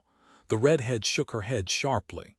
With so many adventurers in Housemint, they're needed in Gemor. The northern tribes raided Woodston, and Agman is moving on the Treeborn of the Plains. More adventurers will come, but we're the elites here. She looked around at the group, repeating her words and savoring them. We're the elites. Then she noticed the plate of steaming food in front of her. Oh, thank you, Arl. He gave an elaborate bow, the motion shockingly smooth in his armor. I serve only elite adventurers. Kachai's eyes were distant. We are responsible for Giant's Rest, he said softly, looking vaguely sick to his stomach. Tens of thousands of people, and they are our responsibility. Nathan looked up from inhaling his food. Only if we accept that responsibility. We can help them get started on their own, give them the chance to determine their own future. It may be better than dictating it for them. The wolfman hummed thoughtfully in response, but he didn't comment for the rest of the meal. As Nathan ate, he felt his eyelids grow heavy. He knew this was a good time to catch up with the heirs, to plan and relax. But all he wanted to do was fall asleep on his plate. I could keep going, keep pushing, but it's more important I'm functional later. I can only put off sleep for so long. I've finally relaxed, and the tiredness caught up with me all at once. Nathan finished eating, then bid the heirs a muttered good night and set his eyes on the staircase, which seemed the natural place to find a bed. At the top of the stairs he found 2 bedrooms, one unused and the other messy with dirty clothes. He stumbled into the messy bedroom and collapsed onto the bed, falling asleep in moments. Chapter 6, Proactive Problem-Solving. The sun's appearance in the sky awoke Nathan from a dream of him locking Yelun, Ronnie, and Hibber in a room. Only this time, he had also trapped Susa in the room with the students before a laughing Badud had engulfed the entire area in suffocating stone. He jerked awake, reaching towards Badud before realizing it had been a dream. Relief flowed through him, followed by guilt. They were almost certainly dead, and there were things he probably could have done to prevent that. If anything, I should have taken into account the chance the Academy didn't survive the night. In the future, I'll make more accommodations for mass destruction, especially with Stella around. Nathan rose slowly, stretching and looking around with new eyes. He didn't feel fully refreshed, but the dull itch at the back of his eyes had disappeared. He changed into a fresh set of clothes thoughtfully placed in front of the door and washed his face in a basin. Then he headed downstairs in search of friends and food. Sarah was in the ground floor room, eyes focused on a single enchanted cartridge sitting in the middle of the table. Without looking up or saying a word, she gestured Nathan towards a pot of porridge bubbling near the fire. He shrugged and moved to serve himself, getting a cup of water from the cistern and sprinkling a handful of dried fruit that had been left out into the dish before sitting across from the sniper, blowing on the bowl to cool it before he started eating. Just because I can heal a burned tongue doesn't mean I can taste with one. Nathan held off saying anything. It seemed like Sarah was intently focused on her ammunition, and he didn't see a reason to bother her. He trusted her to tell him if she needed him to do anything. He just calmly ate his porridge, then went back for seconds and more water. It must have been half an hour later when there was a faint pop, and suddenly there were two of the enchanted cartridges on the table. Sarah exhaled slowly, then dropped her head to the table. That's exhausting. Nathan pointed to the pair of bullets, which both felt identically enchanted to him. Congratulations. I know you were worried about your ammunition supply. When did you figure that out? The dark-haired girl reached out to grab the pair of cartridges, slipping them into her bandolier. A few days ago, Dad told me about some arrow-creating insights and found a scroll in Mom's things from somebody who had a class skill like mine and could make enchanted arrows with it. It takes most of my focus to accomplish, much slower and harder than making unenchanted ammo. Still impressive. You should think about putting a copy of the scroll in the Adventurer Archive, Nathan replied, cleaning out his bowl. Where is everybody? Sarah waved a hand towards the door. Kachai's breaking slavery enchantments. Arl and Stella are going to retrieve the giant traders from outside the walls and guide them here. They're flying, so it will be fast. Has Stella cast fly on you yet? Nathan asked curiously. Sarah shook her head. The spell isn't reliable when Stella casts it on others. She's getting better, but Arl has been bruised through his armor several times. She paused, considering. My jumping talent allows me to reach vantage points, and I would prefer to go unseen, not float obviously in place. Nathan shrugged, heading towards the door. You can hide in the air, the key is not silhouetting yourself. The spell makes you immune to melee unless the other people can also fly. It seems like the domain of the true elite. You would also be able to get another talent. The dark-haired woman frowned and changed the subject as she got to her feet. If you're done eating, we should see what occurs. Stella and Arl said they would scout as they flew, since we saw little of the city last night. Nathan nodded, tossing his bowl into a tub of soapy water before following Sarah out the door. He looked around the street, seeing a few people hurrying to and fro while carrying various burdens. They watched him with wide eyes, and a few gathered to whisper before dispersing under his gaze. I don't know if I will ever get used to that, or if I want to. That's how you end up like Brox. What he didn't see were any of the other heirs.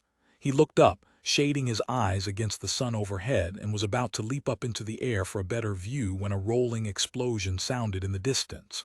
Sarah snorted. Stalker bones to dragon teeth, that's Stella. Go find them, I'll get Kachai. Sounds good, Nathan replied, climbing above roof level like he was ascending a steep staircase. He scanned the horizon as he started running towards the explosion, spending stamina like it was infinite. With Stella around again, it might as well be.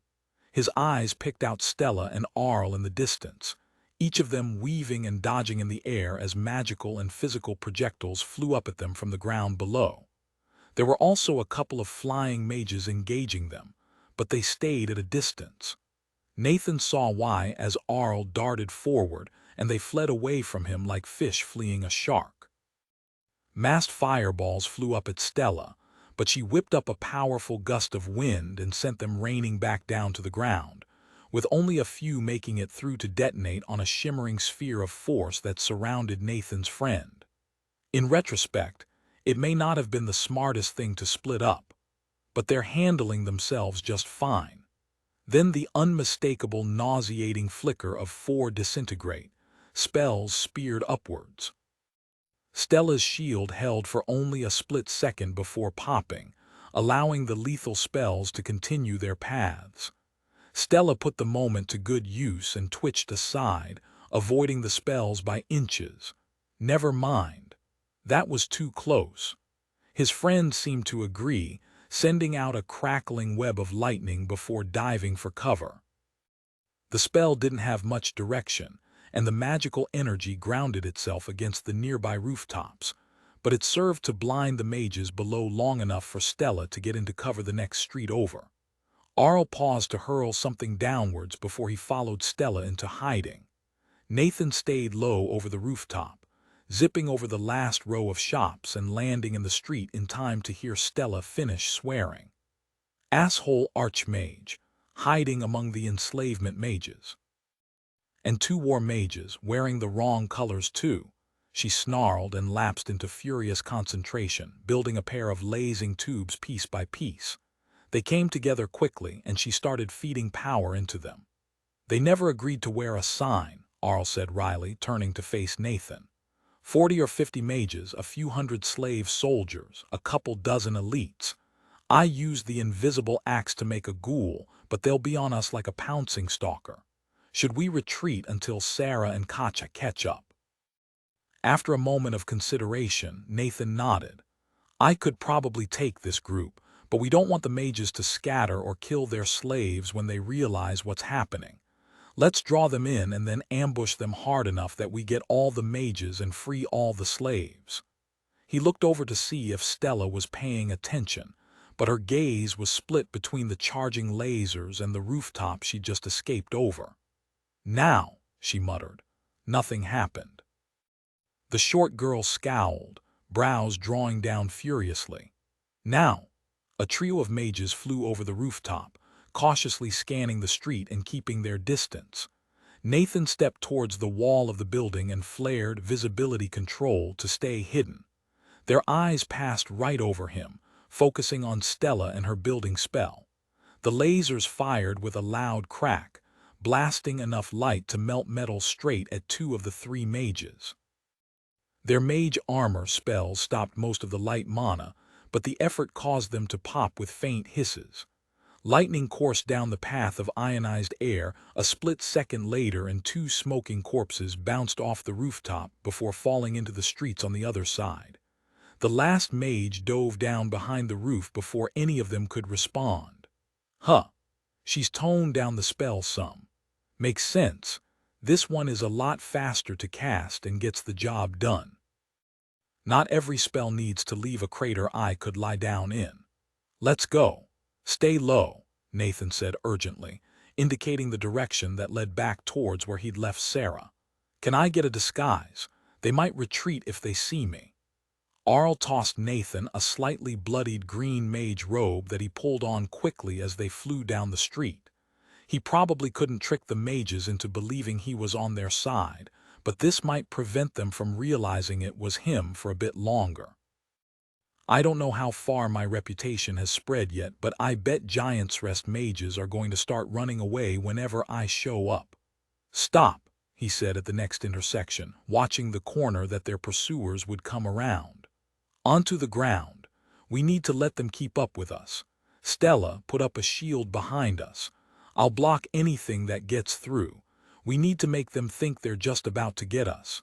If they're busy chasing us, they won't stop to think. His friends complied, though Stella huffed at having to run. They waited until the tromp of boots was just around the corner before taking off, running down the street in a frantic sprint that was nonetheless slower than the maximum speed they could manage with skill and spell. High-tier disguise 3 achieved. Nathan glanced over his shoulder to see the Giant's Rest formation speed up to catch them. It was a sight to behold, with ranks of slave soldiers carefully spaced in front of each mage to give them cover without blocking their view. Fireballs and other spells started flying after them, but impacted the shimmering shield Stella was dragging behind them. Another 4 disintegrate spells flew for Stella's back and cracked the magical shield like an egg. Nathan used his aura to subtly redirect the beams, making them fly wide and hit nearby buildings. Dust billowed over the street as a 3-story storefront partially collapsed, obscuring them from more spells. The next round of fireballs was thrown blind, and Nathan absorbed the ones that would have gotten close. The spell after that was a strong wind spell that dispersed the dust, though it wasn't strong enough to interfere with their running. By that point, Stella had recast her shield. They were pulling ahead of the Giants' Rest formation, and took the next corner at speed to break line of sight and head back towards the Chaka's estate and the other heirs. More long-range spells flew towards them, but they were out of range of easy fireballs, and it seemed like the disintegrate casters weren't confident in their aim anymore. A spiky orb of ice flew overhead instead, aimed at the street ahead of them. Nathan took a second to understand the spellwork to make sure it wouldn't be a problem. The spell was designed to summon a couple inches of slick ice over a broad area, making the ground slippery and potentially engulfing people's ankles in solid ice. It also had a bit of anti-fire magic worked in, to make the spell harder to melt or block with fire magic. What it didn't have was defenses against plasma mana, and Stella's purple-tinged fireball blew the spell into a warm mist. They turned another corner, and Nathan saw Kachai and Sarah down the street ahead. He called out to them, modulating his voice to be audible but difficult for their pursuers to hear over the tromping of hundreds of boots. Ambush as soon as they come around the corner. Mid-tier battle cry 10 achieved. Koch responded by accelerating into a full-out sprint, pounding down the street towards them. His glow intensified until it was obvious despite the bright sun overhead. Sarah leapt atop a nearby building, finding cover behind a window that protruded out from the roof. She seemed to fade from sight, though Nathan's skills let him pick her out regardless. Oh good, she's got some stealth skills, probably class skills from Sniper. He turned around and stepped back towards the corner they'd just come around, not looking but preparing to pounce as soon as his enemies came into view. Stella and Arl came to a halt next to Nathan, turning to him for instruction even as they readied their own attacks. Nathan spoke in a low but clear voice. "I'm going for the Archmage. My aura will pop shields and block big spells. Arl, go for the other mages. Stella, clear the flyers. Don't kill the slaves." The Giants' Rest formation rounded the corner as a unit, smoothly pivoting to continue the pursuit down the street. There was a hitch to their organization as they saw Kacha's headlong charge, and all of the other heirs launched their own attacks. The most eye-catching was definitely Kacha, the huge wolfman glowing like an avatar of the sun and yelling in a voice suited to a giant. "I am bane to the oppressor and balm to the enslaved. Let your spirits be free." He flashed even brighter on the last word, crashing into the shield wall as spears deflected from his shield. Kachai's aura billowed out, subsuming the first ranks of slave soldiers and crushing the slavery enchantments in a wave of divine power.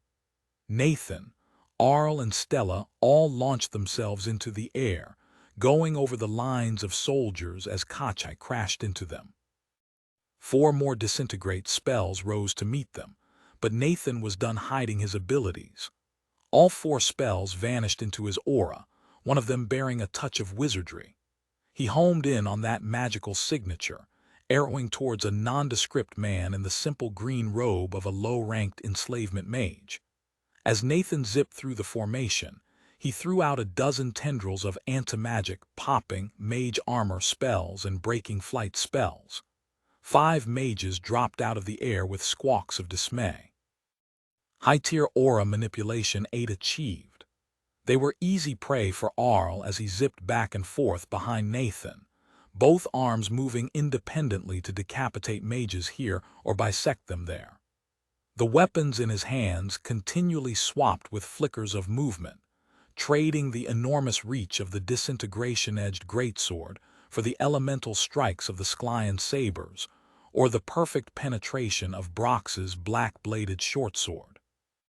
Stella fired lasers and threw out homing fireballs, dropping 3 flying mages in seconds as 2 more fell from Sarah's bullets. The skies were clear in moments, and she raised a hand skywards, spending a second conjuring a jagged ball of lightning before 3 ragged tendrils reached out to smite mages standing on the edge of the group. The disguised archmage's eyes went wide as the airs tore through his formation. He blinked once before belting out a quick spell. "Teleport, Nothing happened because Nathan's aura had already surrounded the man completely. His slave elite bodyguard tried to get in Nathan's way by throwing themselves and their weapons forward to block his path. Nathan dodged high and then low, passing through the maze of weapons without issue. Burning both focus and stamina made it feel like everybody was moving in slow motion. Effortless dodge 7 achieved. His fist went through the Archmage's chest, pulping his heart and throwing the lifeless body to the stones of the street in a spray of blood. Spellslayer has leveled to 454. You have assassinated the Archmage Denar Dho Ozer on the field of battle without harming his bodyguards. Chapter 7 Friendly Acquaintances once more. Nathan was surrounded by a dozen muscular men who wanted nothing more than to stick their weapons into him. This seems to happen with surprising regularity. He continued his forward charge, stepping over the Archmage's body and dodging a few hasty strikes to continue moving. His aura blanketed the elites and unraveled their enslavement enchantments as he passed through their formation. They all paused at the sudden lack of mental shackles, and the hesitation allowed Nathan to escape the encirclement. He gained a bit of height and looked over the rest of the battlefield.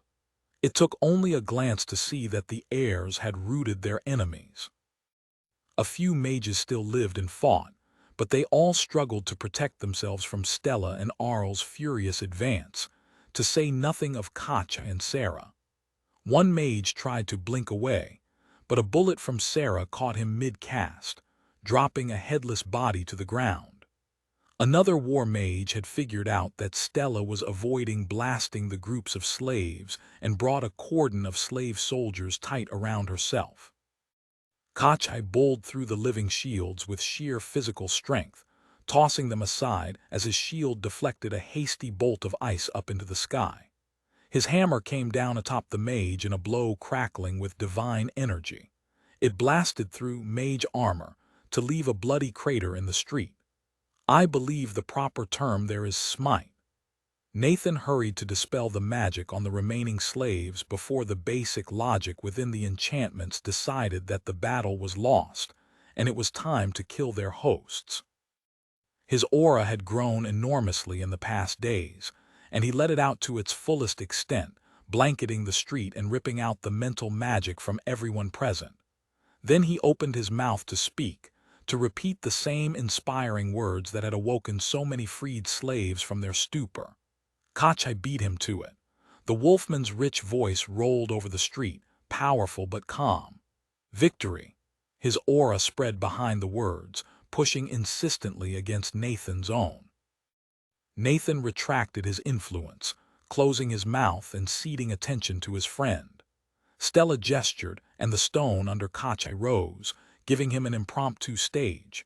The golden aura spread across the entire street, flaring with light as every eye turned towards the wolfman in warmly glowing plate armor. He spoke again, his voice gaining the reverb effect that accompanied invocation of the divine. Victory over the slavers of Giant's Rest.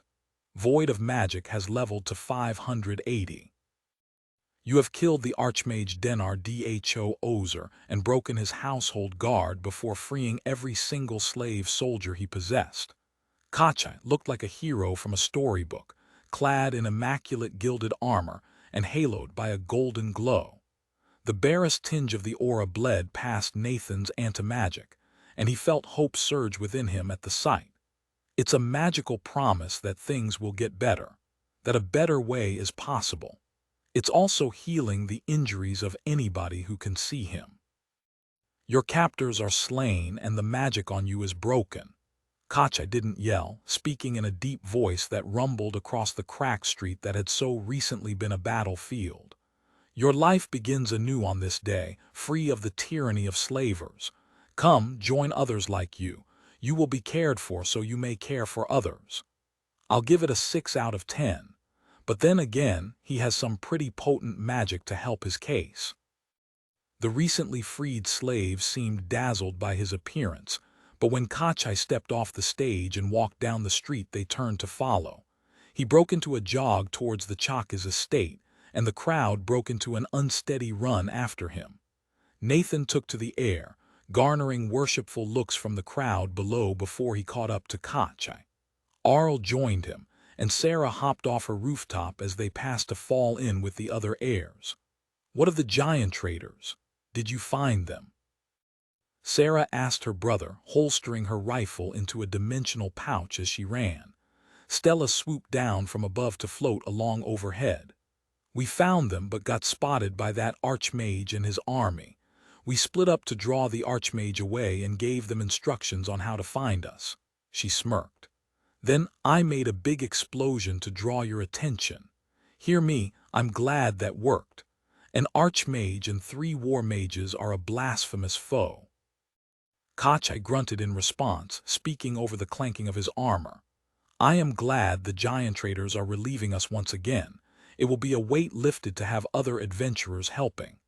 "They know it's worth being bold," Arl said shortly, "but I'm worried they won't be able to kill these targets. These are not easy foes." Sarah shrugged. "They'll be better than we are at organizing the elites. Vihala's been fighting Giant's Rest with trickery for decades. She'll know how to guide the elites to defend themselves." She gestured around to indicate the heirs. "We fight these foes directly, but they can't and shouldn't try." There was a snort from above, and a quick glance up showed Stella was wearing a smug grin. An archmage and his entire household guard. 38 mages, and they were goats to our castle bear. Nathan thought over the battle they'd just fought as he ran. The heirs had dumpstered the mages as soon as everybody had gathered together. But that was the problem. They'd split the party and then had differences in mobility that meant they'd needed to split it again. "We're fine in a straight-up fight," he said, speaking over Arl's snarky response to Stella's gloating. "But we have problems with mobility." Nathan pointed at Sarah and Kachi.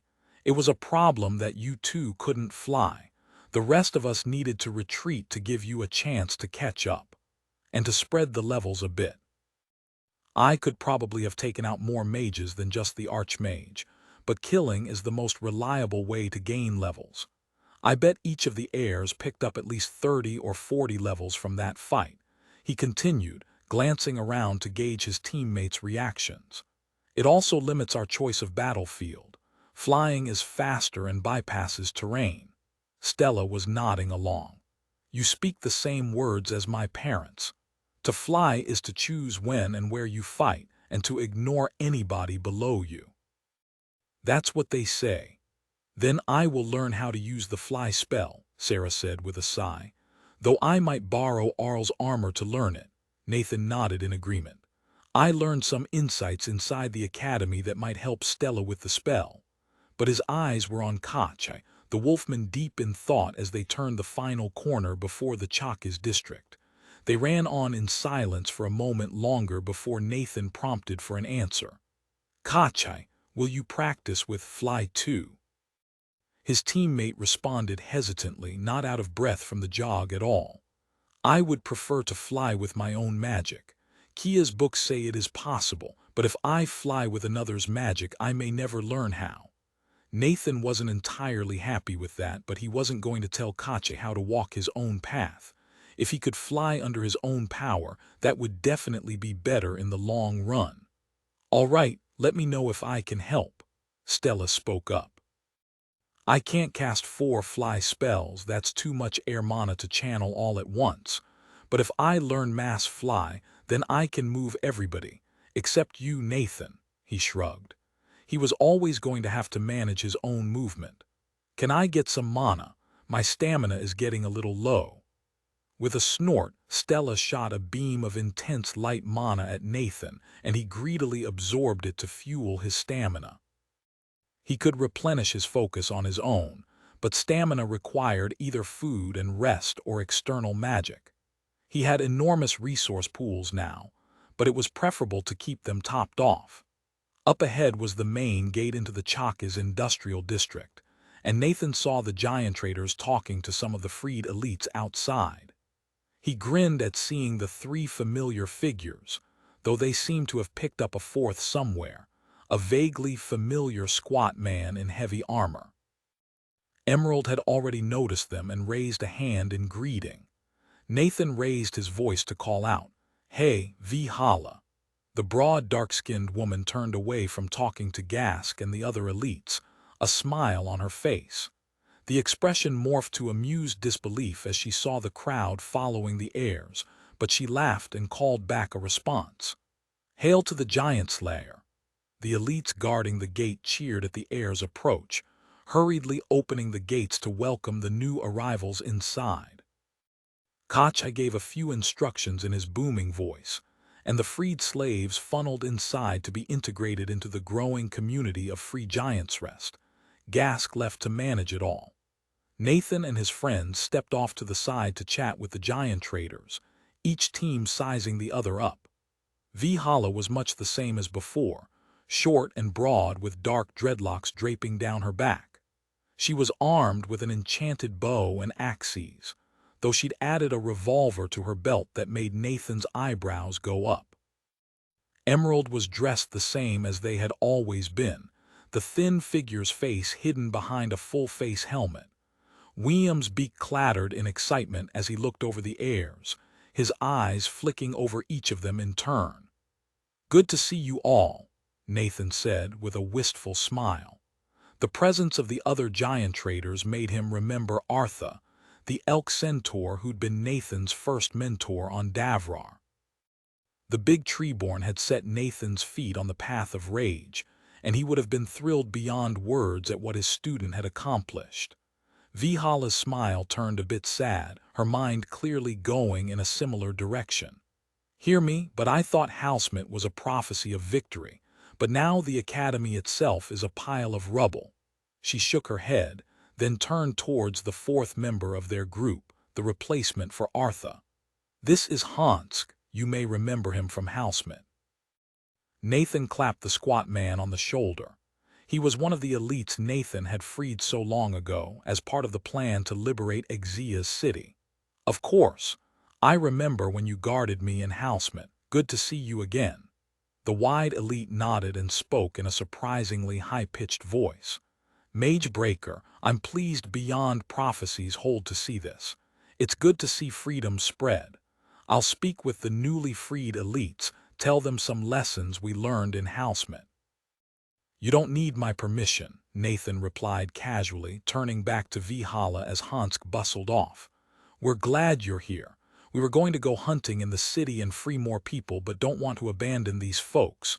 Now that you're here, we'll be a lot more comfortable leaving them alone." William interrupted, cocking his head to the side.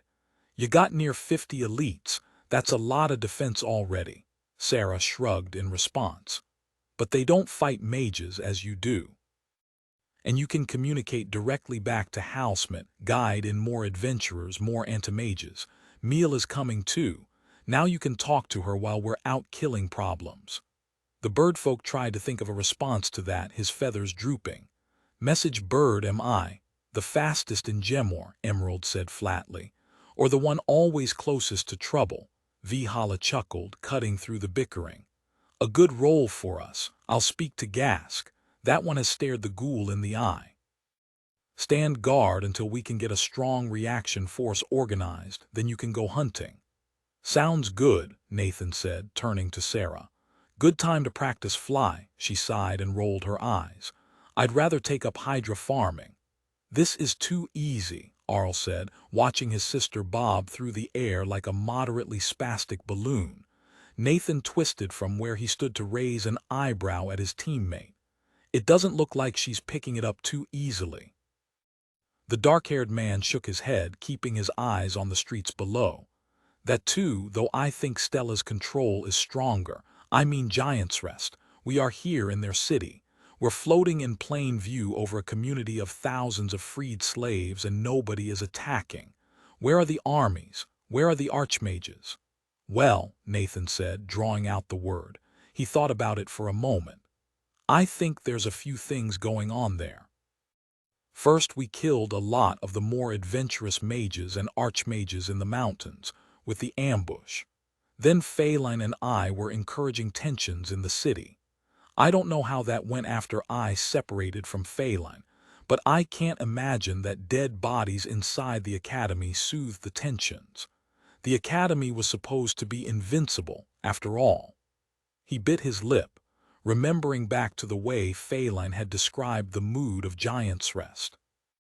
That probably caused some mages to leave Giant's Rest, to go to the cities that weren't having an assassin problem. Then I had my fight with Badud, and the entire academy collapsed. That probably killed more mages than everything else put together. As for the archmages, I got 4 of them on that last night, and Badud's spell and the collapse of the academy probably killed a few more. We just killed another one that was trying to establish order here. With the 3 from the battle and Kala Dha Drex, that comes to 9 confirmed dead archmages, and who knows how many dead in the academy. Stella whistled in appreciation as she floated over to join the conversation. Smoke and blood, you killed that many? Yup, Nathan said with a smirk. Mostly by surprise. He picked up his train of thought. Then the golems invaded the city from the inside out. I bet a lot of the remaining mages either fled or are planning to flee soon to get to the other Giant's Rest cities. There are definitely some normal mages still in the city, but they're hunkered down and don't want to fight. As for the archmages, there might only be a couple of them left, and they might have decided to leave Giant's Rest altogether. I killed the Master of Scargus inside the academy, and Sarah killed the Master of Argles during the ambush. He gestured around the quiet city beneath them. Giant's Rest is done. Even if the remaining satellite cities survive, they won't all work together without a coordinating authority. With the academy gone, they also won't be able to train mages to maintain the status quo. To repeat prophecy, we're visiting those cities, Arl asked with raised eyebrows, to ensure they don't continue as normal. Nathan shrugged. I don't know. Without mages, how will those cities protect themselves? Maybe we need to organize evacuations back here. Especially for Argles, since they keep getting attacked by Sklian undead. Or we could just destroy the undead, Stella contributed, her expression innocent. We can't solve every problem, Nathan said bitterly. We need to get moving to Litcliffe and beyond to Pamaris. But, Stella said, but she trailed off as Nathan raised a hand, focusing on one of the streets below. He just caught a flicker of movement, and his skills were telling him it was one he should pay attention to. He focused for a moment on the street, spending focus to peel back layers of deception and home in on a figure walking down the street in this direction. It was a somewhat dumpy woman dressed as a household slave, looking around the street furtively as she crept along. Mental Vault 3 achieved. It's Phelan, he said to the unspoken question from his teammates, before he darted towards the gate she was approaching from. This is going to be interesting. Chapter 8, Unfriendly Acquaintances. In the seconds before he impacted the street, Nathan briefly considered landing on Phelan, killing her without warning in the way he'd killed so many mages. He discarded the idea, instead deciding to land intimidatingly close to the assassin, and without slowing himself down very much. We're on the same side, but I'm never going to trust her again. Nathan's feet cracked stone as he slammed to the ground just feet away from the assassin.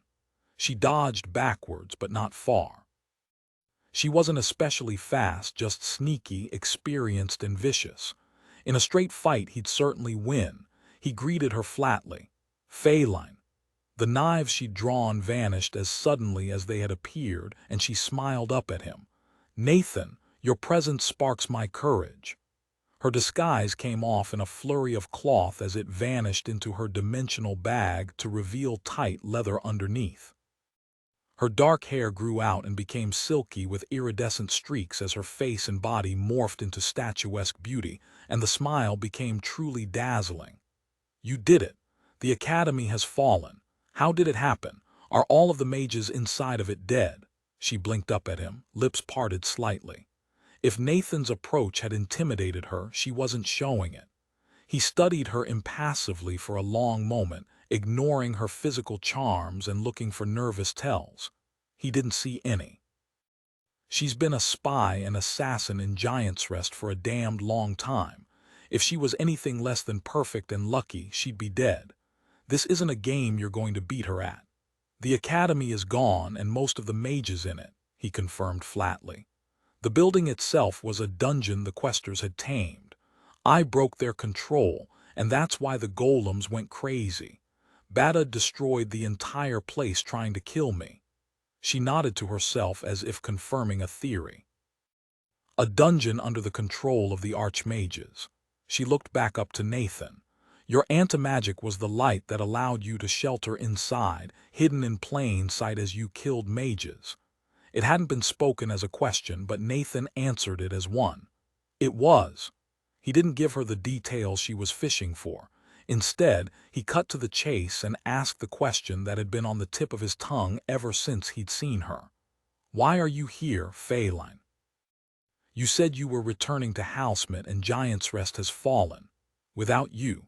Her answer came quickly, lightly. Not all of it. Mages and archmages remain and they must burn. She gestured over Nathan's shoulder towards the Chaka's estate and Arl hovering overhead, who watched them talk with uncertainty writ across his face. Now that we can act openly, it is time to cleanse Giant's Rest. I can train, she moved to step around him, waving up at Arl as she did so. Then she stopped abruptly as Nathan held his arm in her path. No, Nathan said, his voice growing venomous. You won't train any more assassins here. I've seen how you treat your students. Stay away from the people I've freed. They don't need you.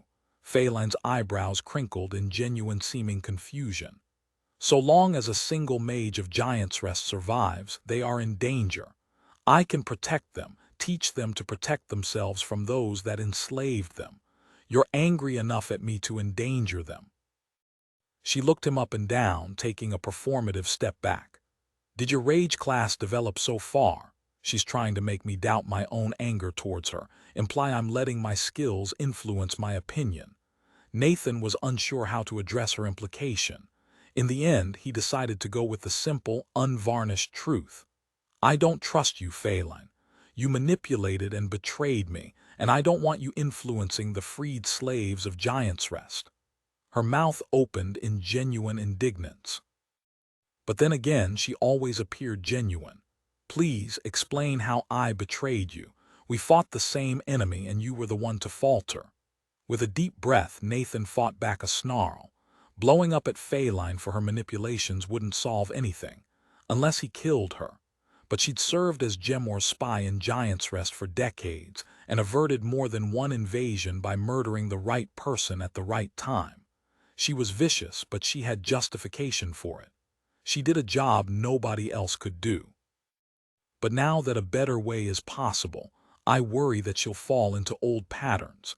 If she had her way, every mage and all of their families would die. But that's not the correct path. That's fighting the battle of yesterday at the expense of today. After the breath, he faced her again with a smooth face. Not every mage needs to die. Mages are a vital part of Gemor, even the ones who were originally from Giant's Rest. The freed elites here will have enough trouble working with magic users without your poison. Phelan tried to interrupt, to insert herself into his commentary with some social skill. Nathan rolled right over her. The people I've freed will be protected and organized by others, by Housemate and the adventurers. We can talk and share information, but we won't work with you. Stay away from the freed slaves. He didn't threaten, but he did clench his fists in an implied threat. The assassin's eyes flicked down to his hands, narrowing in calculation. Her jaw set stubbornly. She opened her mouth to challenge Nathan once more. Then the sound of steel on stone sounded down the street and Katja came into view, Stella by his side. He marched forward like a tank rolling down the street. He was sighted in on the woman beside Nathan, his golden aura a halo overhead. The assassin scowled at him and her jaw snapped shut. She turned back to Nathan and nearly spat her words. Then this is your nemesis to slay. I will go to the northern cities and ensure the mages there do not seek to destroy Gemor in revenge. She turned to leave. rippling like a mirage as her stealth skills reactivated to escape Kachai's notice. Nathan watched her go with dual feelings of vindication and loss. Feline was capable, and she would be a fabulous ally to have against the Questers. But he couldn't trust her, and she was too tied up in her endless struggle against Giant's Rest to do anything else. His tone was softer as he called out one last time.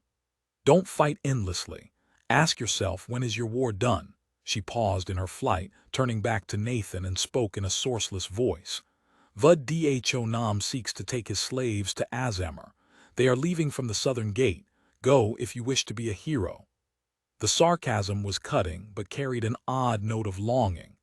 Then the assassin turned and fled, moving quickly until she could round an alley and retreat before Kachai could catch her. Kachai slowed to a halt near Nathan, looking around warily. She's gone. Yeah, Nathan said, pointing in the direction Feline had gone. He looked curiously at the wolfman. Why did she run away from you like that? Were you going to attack her? Kachai's expression was pensive, eyes flitting around to catch any trace of the assassin. She spoke lies to my mother about her murders. Sudriel halted Kia from slaying her like a monster. They are enemies. Were you going to attack her? Nathan repeated, sharing an alarmed look with Stella. The wolfman shook his head. No, but I would have invoked a divine mandate upon her to speak the full truth.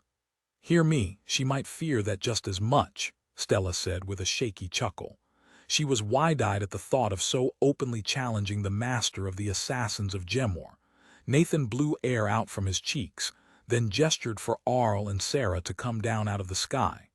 Come on, she said that there was a mage taking all of his slaves out of the southern gate. She might lie, but not about something so immediately verifiable. Could this merely be a stalker's ploy so she can hide amongst the freed slaves? Kachai asked. I doubt it, Nathan replied.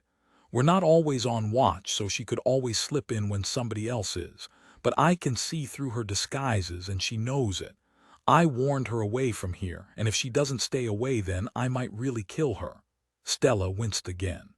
She's held back Giant's Rest for decades. It feels like a blasphemous betrayal to kill her now that the battle is won. Arl and Sarah floated down nearby, with Arl steadying Sarah's uncertain flight. It was notably better than it had been, but she still bobbed around uncertainly. The conversation with Feline had crystallized a line of thought for Nathan, and he mused aloud. She's been the knife in the dark for a long time, killing the innocent and the guilty both to protect Gemor. I don't know if it was necessary or not, and it's hard to judge since we weren't there. But it isn't needed any longer. The Academy is no more, and Giant's Rest can't survive without it.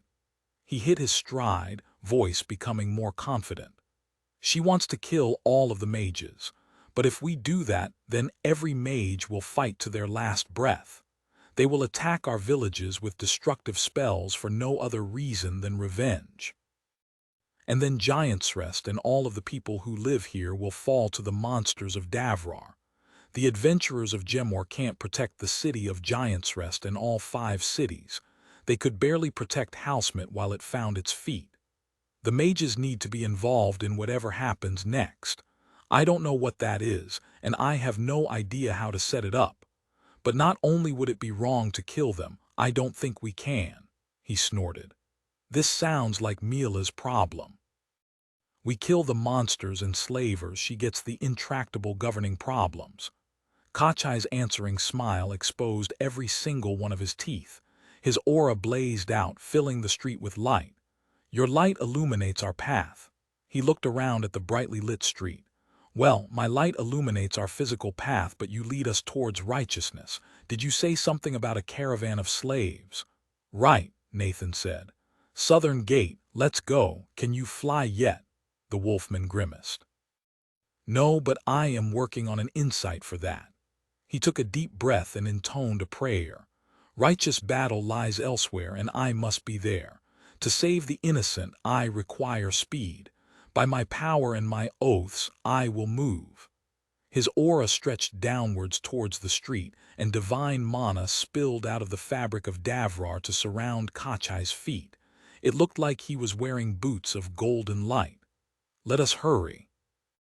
Kacha took a few exploratory steps, each movement carrying him dozens of feet forward as his feet lifted him up and forward. It looked easy and natural, like the magic was helping him balance and adjust to the strange movement. Then he started running south with blurring speed.